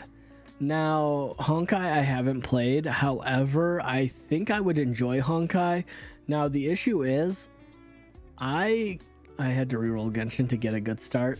Yeah, I just Honkai on the other hand, I'm tempted because a lot of my other streaming friends play Honkai Star Rail. Now, my thing is like I can't dedicate myself to another I cannot dedicate myself to another. I'm afraid to dedicate myself to another gacha because I'm just like I don't have money because I know once I start playing it I'm just gonna be like, man, I enjoy it, let me spend some money. Like I have one gacha because like streaming, you know, like I love streaming, you know, playing games, it doesn't make money. Like I guarantee, like I have a full-time job, I guarantee if I was given money I would just put it into re-rolling and it would just be a vicious cycle of just being like, chat, I swear to God I'll get lucky, you know, just give me $100 more, chat. I'm just like, I can't do that. It'd be me pandering and I'm just like I can't do that to myself or my chat or my community. I couldn't. It like with Dislyte, like I feel no pressure to spend and that's why I spend. I guess for me I'll spend lightly to prove quality of life, but I won't whale because then the game will be no fun. Yeah. And the cool thing about Dislyte is the only time whales succeed is in PvP because they're just so strong. Now, I mean, in general, in, you know, the more you spend and you can get all the characters, yeah, I mean, you'll have an easier time with the content in a whole. However, it still takes some skill because like with the celestial anomaly like this void messenger, you can't auto this even with a full team of R6s. I mean, you know, like this thing fucking sucks in a good way. It takes a lot of skill, and if you have a full team of just if you have a full team of R6s and you whale, say you spend $10,000 and you get every character, like you have that insane luck and you're able to resonate like all of them to R6, like will you have an easier time than like me? Yes. Will you be able to auto? Probably not. I imagine not, just because they hit so hard. But I mean, would you be able to finish all 150 floors? Oh, definitely. But it would still take quite a bit of skill. It's not just pressing the auto button and just walking away. But in like normal content, like hell mode, like I can walk away from it and be fine.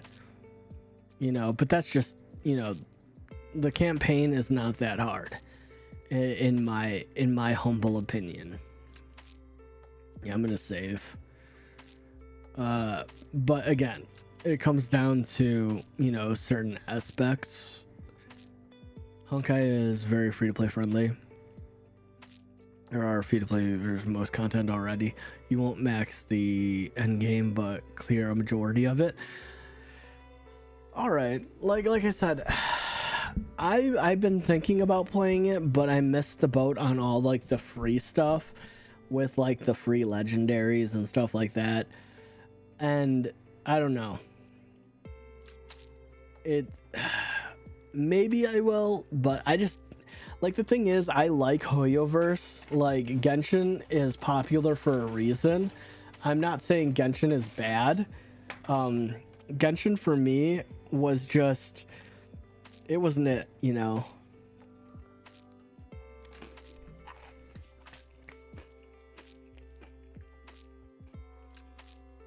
Hold on, I'll be right back, chat. I need to get water.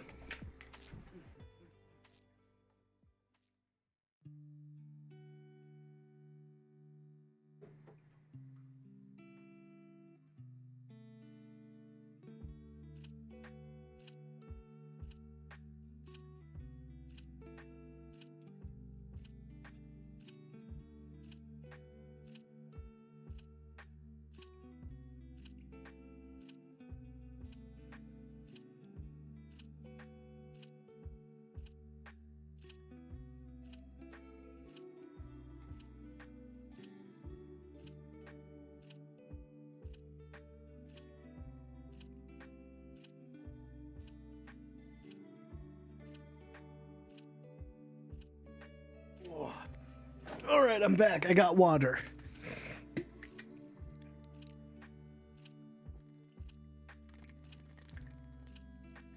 Oh, I feel so much better. Cold water. But yeah, I like the turn base better of Honkai. I like the characters' ultimates from Honkai. You know, overall, and like from what I hear, like, you know, the story is okay, you know? So it's like, there's a lot of yeses, but I'm just sitting there, I'm just like, it's not quite enough, you know, in my opinion, for me to jump on completely and just be like, yes. Because there is still the fact that, you know, if you want to, you know, proceed, like, the thing is, like with Dislyte, you will fall into legendaries. That's the thing. Like, would be a perfect pickup in probably a few months. More content will be available, probably even more rewards. Yeah. And like, the thing is with, you know, with Dislyte, like if you go to prep and yeah, if you go to prep and Esper Fusion, like all of these legendaries and, you know, like all this legendary stuff is just available for you, you know? And when you spin, like, you know, like all these legendaries, I didn't have to put a whole bunch of money in to get. I fell into them over time with a little bit of extra, with a little light spending. Like Li Ling, I got for free, you know, because of the anniversary. And then I got his R1 after spinning, you know, like, had some bad reputation until recently. I think it's not talked about. Well, yeah, when it started, I will be honest with you, when this game started, it was bad. It was not great, you know, but they did a lot of work and they came back. Like, a lot of people were correct to, you know, be so distant about the game, because a lot of it was, you know, over publishing and like overhyping the game and just not doing enough, you know. But overall, they came back and it's great. They do a lot for the community and they're constantly giving out, you know, in-game currency and stuff like that. And not to mention Leona, whoa, looking for support. Thank you. You changed your name back. When did you change your name back? I'm so good. You caught me off guard. Your name was different. Thank you for lurking and supporting. I appreciate you, friend.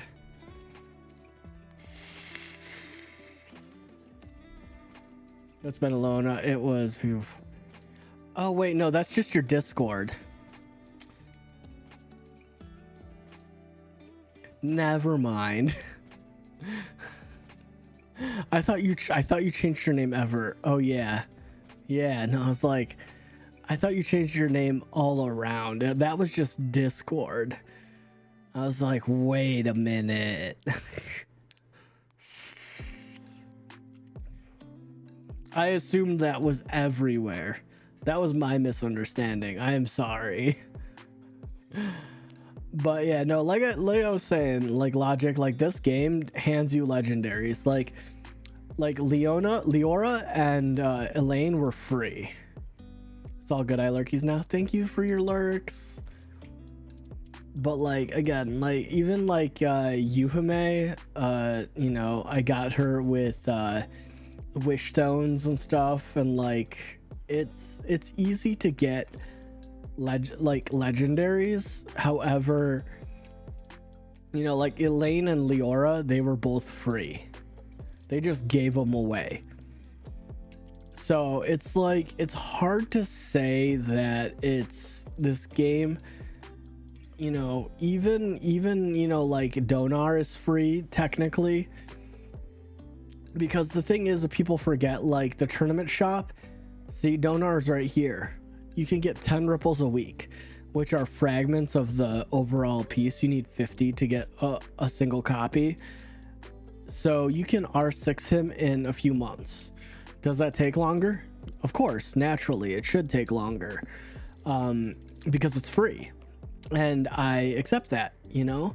So it's kind of like a thing of like, if you have the patience and persistence, you can get an R6 Donar in a couple months, you know, in a few months. And like, take the twins, for example. They're good together. If you do Cube Miracle, like both of mine are R6'd through pulls, but again, that's because I've been playing for a long time and I've spun a lot. I think my yearly wrap up from the anniversary, I think I spun like 20,000 times or no, it wasn't 20,000. That would have been a lot. I think it was like 2,000 to 5,000, something like that. I think it was close to 2K. I think it was like 24 or 2,500 times. But you can get them for free.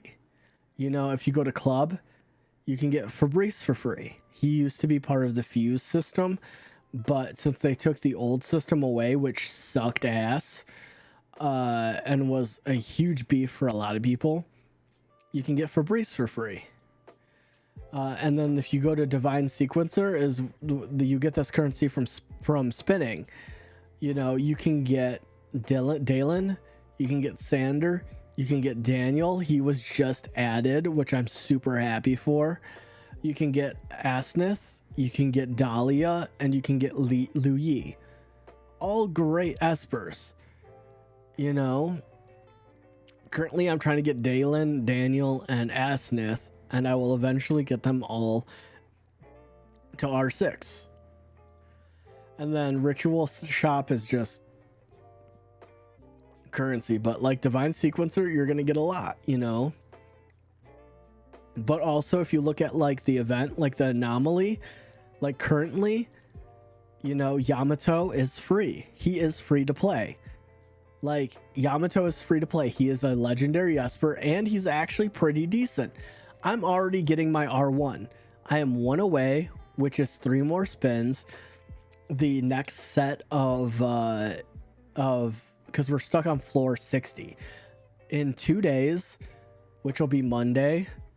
Yeah, Monday. I will be able to potentially get him. Well, I will get him in 15 more spins. I could technically spin twice more and then risk it, but I'm not going to, because I'm a hoarder. But like, I'm gonna get my R1 of Yamato. Like, it's that simple.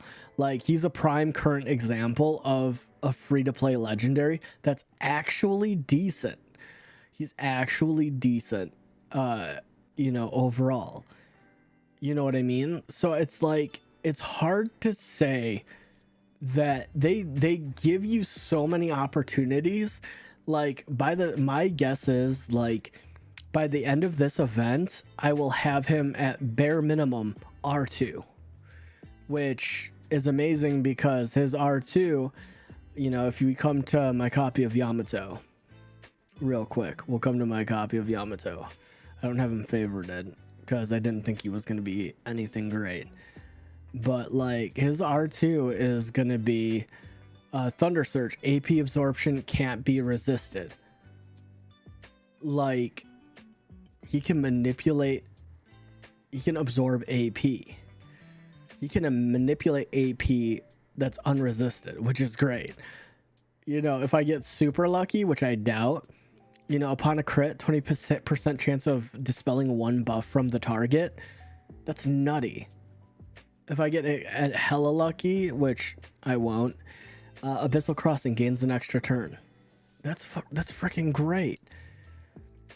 You know, can people pay to win this? Technically, yes. Because prime example, like, this is where I spend a little bit. Chromark packs. No, not packs. What is it? Value. Is it yeah, it's strategic fund. I purchased the first one. I could easily purchase the second one for $10. Joser, Sung Wukong, Elra.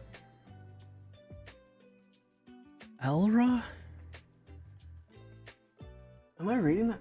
Who the heck is Elra? But technically, can I, you know, easily manipulate my odds? Yes. Which I probably will. Because I mean, like, look, I did it for the first one, the strategic fund. Like, it was totally worth it. You know, I got my first copy, I'll get my second, and probably into my third. Era? Am I, is that it? Are they a 4-star? I'm pretty sure that's a 4-star. Unless am I crazy? Is that who I think it is? Yeah, okay, it's Freya. Okay, yeah, it's Freya. Okay, I was like, okay. I can never remember her name. Sun Wukong, I mean, Joser is endgame. I think that one, your second roll was actually worse. Your second 10 pull was actually worse. Because Sun Wukong is great. You can get him to R1 if you start with Sun Wukong.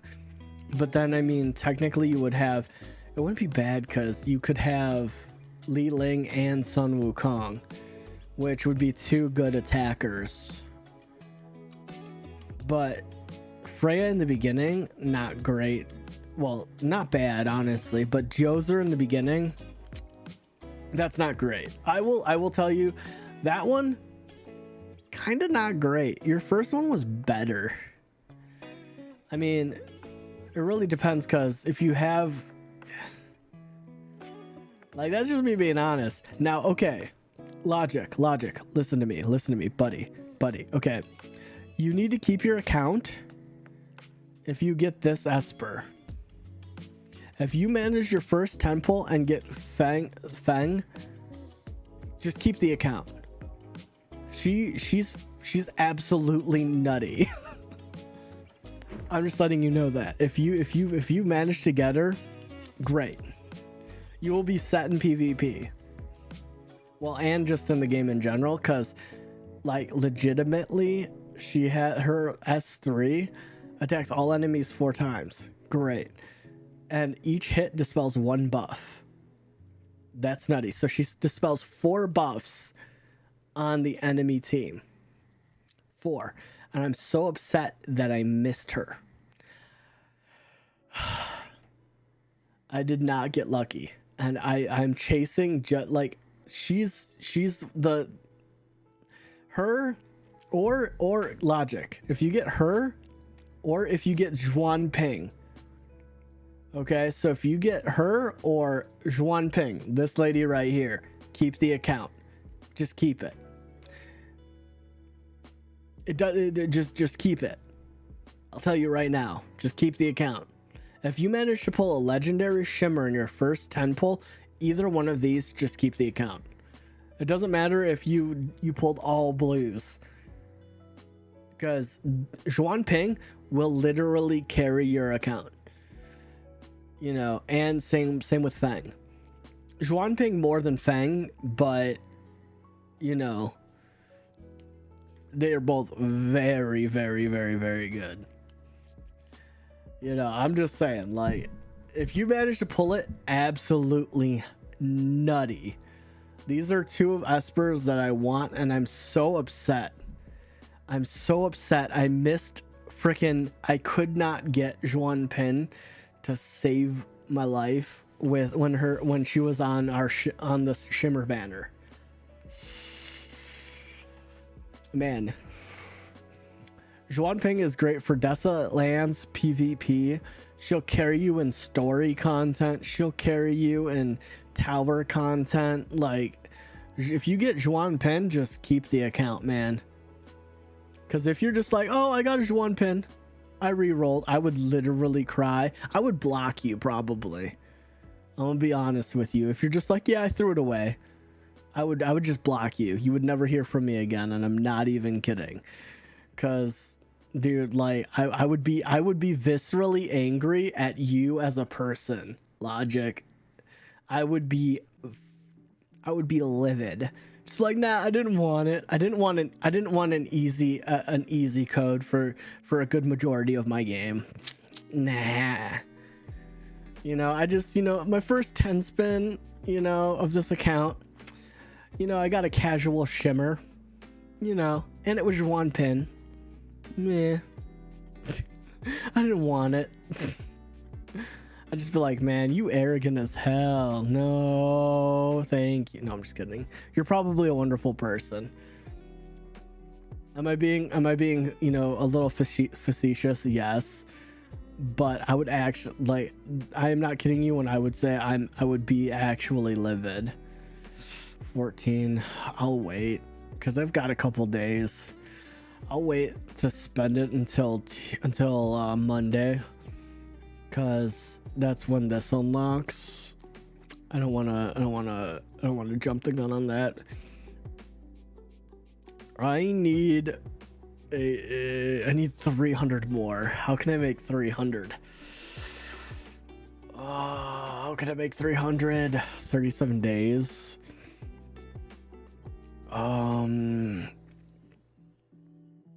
Yeah, because 4, how many do I have? That wouldn't get me enough.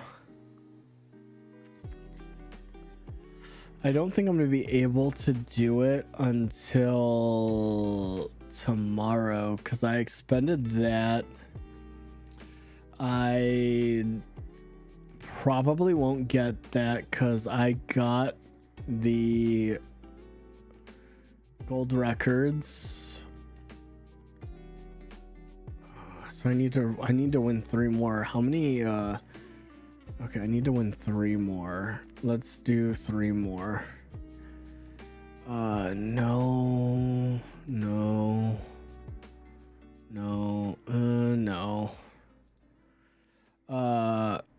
See, the tier list has Joser as triple S and almost at the top. Well, the thing is, Joser's good. That's the thing is, but it's endgame Joser. Cause the thing is, like, okay, look. If you look here, my Joser is, I leveled him up. Like, Joser is, you know, I have him leveled up. I have him fully skilled up. I have him, you know, max skilled. You know, like, Joser, I'm not lying to you. This is why I said Joser endgame. He is nutty at APEP. That's it. Like, Joser's fucking gross at APEP. I haven't fully resonated over time, you know. The thing is, like, he has new effect, extra internal strength, Bull's Rage, chance of ignoring debuffs increased to 100% at R6. He just ignores debuffs while he's angry. His R2, when at an elemental advantage, 12% damage. Nutty. You know, when attacked by a critical hit, damage, negative 12%. The man's a tank. But what makes him good is R6. But that doesn't help you at the start of your gameplay. Like, it means nothing to you as a new player, because you don't have a concept of, you know, T16, like, you know, A16. You know, APEP at level 16, dude, bro, that shit is freaking hard. Well, it's not hard. Well, APEP is hard. APEP's the hardest one. And, you know, Joser is triple S tier for APEP. Now, if you want to look at, you know, strategies like performance, you know, he's a double S in APEP for a reason. He's great. He's great. But everywhere else, not great. You know, like, if you want to look at his performance, like, you know, even like reviews, it's just thirsting. Wonderful tank for your team. Can taunt defense down enemies with superb defense and can heal itself. Good for story stages and Chronos. Story, I don't know about. Chronos, I don't agree, Naomi. You know, APEP, not Chronos. Yeah. You know, like, just don't read the reviews, because it's thirsty. But, like, this man is a fucking tank. Like, my whole thing is, like, I'm not saying he's bad. I'm just saying he's not good for beginning game. Oh, he has a little kid. Oh, that's cute. But he's also, like, stressed in the back. I don't know how I feel about that. I don't know how I feel about that, Joser. But no, like, he's great. Don't get me wrong, he's great. But he's not for, you know, he's not for new players. Like, whatever list you're looking at, they be crazy. That Unis is a little scary. We'll give it a try. Yay, we won. Okay, we got 50. I need one more. And then we'll give it to the RNG gods. No. All right. I wonder if this counts, because I know I can beat this. I want to try.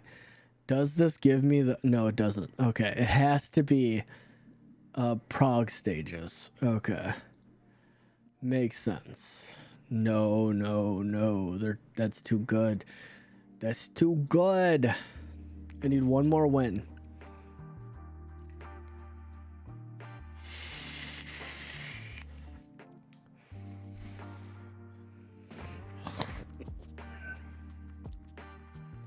Nah. No. That's just out of luck, my dude. All right, let's... No.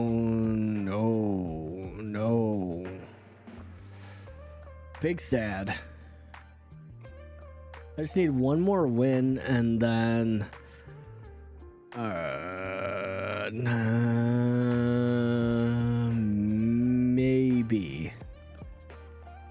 Maybe. No, okay. I was like, there's a potentiality of me winning, but they outsped me. Cause, yeah, that's just more HP. No, that Tricky is scary. No, that Changji is scary.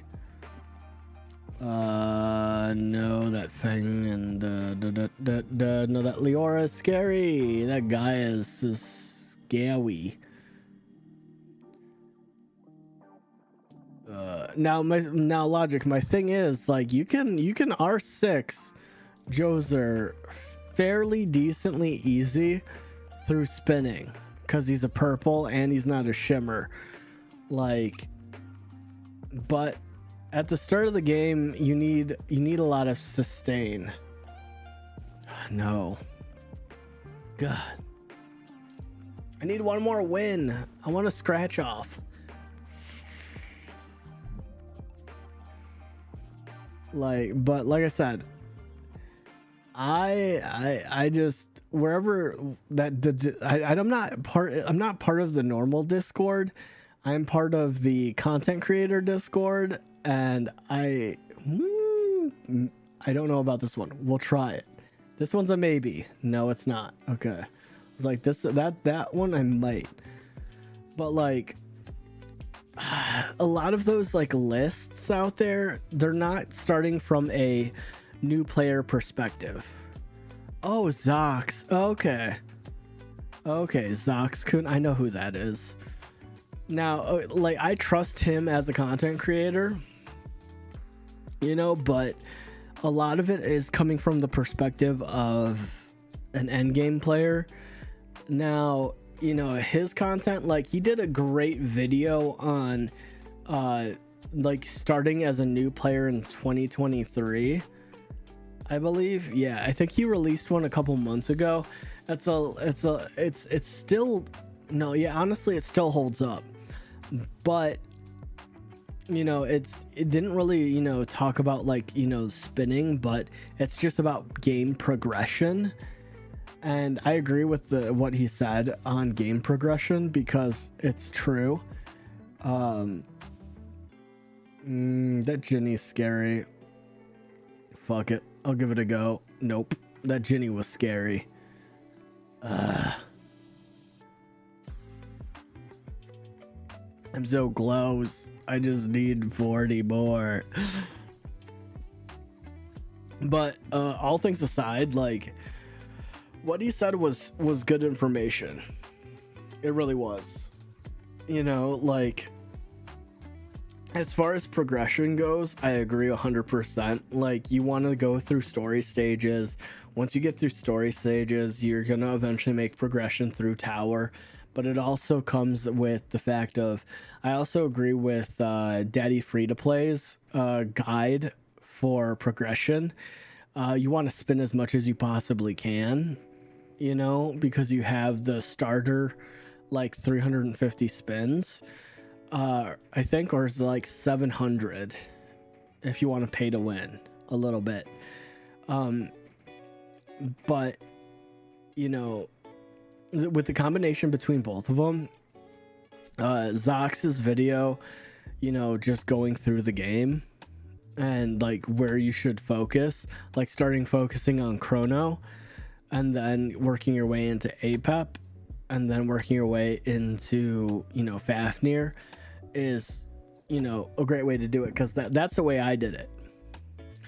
I worked my way through Chronos until about I think it was like 14, and then, you know, well, at first it was 10, then I did 14, and then I kind of waited on 15 and 16.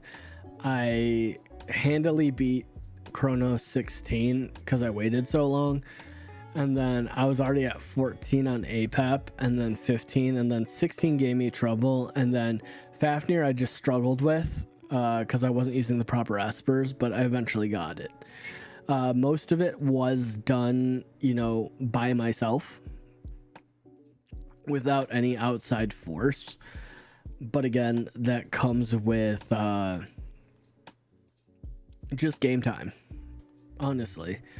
Because like my account overall, I would say my account luck is terrible. Like, I should have probably re-rolled my account if I'm to be honest.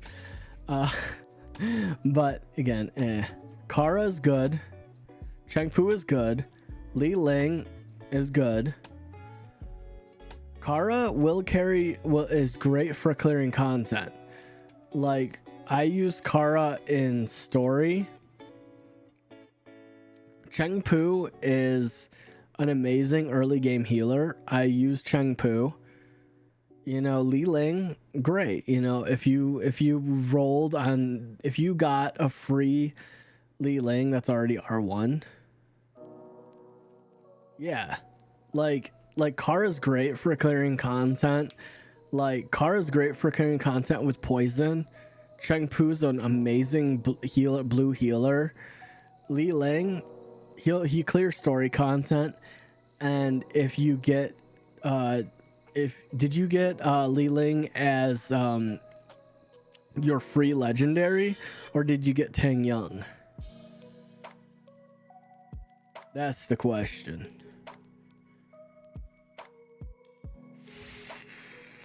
Yeah, free. Okay. Yeah, because like I said, I prefer Tang Yang. That's just me personally. Kara, I slept on Kara, unfortunately. So I didn't use Kara, but you know, R6 Kara, amazing. She's great at poison comps. And Cheng Pu, honestly, she's the best early game healer. Now, will she fade out very quickly? Yes, Cheng Pu will. Cheng Pu will exhaust very quickly into mid game, because then you get way better healers. But starting healer, she is top tier. She is easily triple S tier early game healer, unless you manage to pull a Sally or a Kara or a Clara. Not Kara, Clara. You know, but that's very unlikely. But like I said, it's really a game of, you know, ifs. Oof. Yeah, unfortunately, I can't. I need freaking 300 Nexus crystals. I was gonna attempt to spin, but your boy fell short. Your boy fell short. I'll be able to spin tomorrow. Time for Netflix? Yeah, no problem. I am going to end myself. Well, that sounded grim. I'm gonna end stream. That sounded so grim. I am so sorry. I am not going to end myself. I'm going to end stream for the night. That sounded vastly more grim than I meant it to be. Now, if you guys did enjoy my content, please be sure to hit the follow button over here on Twitch, just to stay up to date with content. I will be playing Dislyte every Friday, because I get out of work and I'm really tired, and Dislyte's an easy way for me to relax. And you know, I have bright lights on for hours at a time. But I will be back tomorrow on Saturday with some other games. We'll probably be playing Dauntless, undoubtedly, because I'm cripplingly addicted and I have a lot of things that I want to prog on there. And tomorrow we might have an unboxing. That could be a very thing that might happen. I'm not sure 100%. Depending on how things go and if the thing that's supposed to deliver actually delivers. So it really depends on the US Post Office delivering the thing that they need to deliver. Yeah. But other than that, I don't have anyone currently live. Other than, you know, I'm probably gonna go watch Iron Mouse. So, you know what? Fuck it. We'll raid into Iron Mouse just for shits and giggles. They have no clue who I am, and nor do they care. Nah, we're just gonna end. I'm tired. I'm exhausted, guys. Thank you all so much for hanging out. I will see you guys tomorrow. Until then, I will see you all tomorrow. Bye-bye.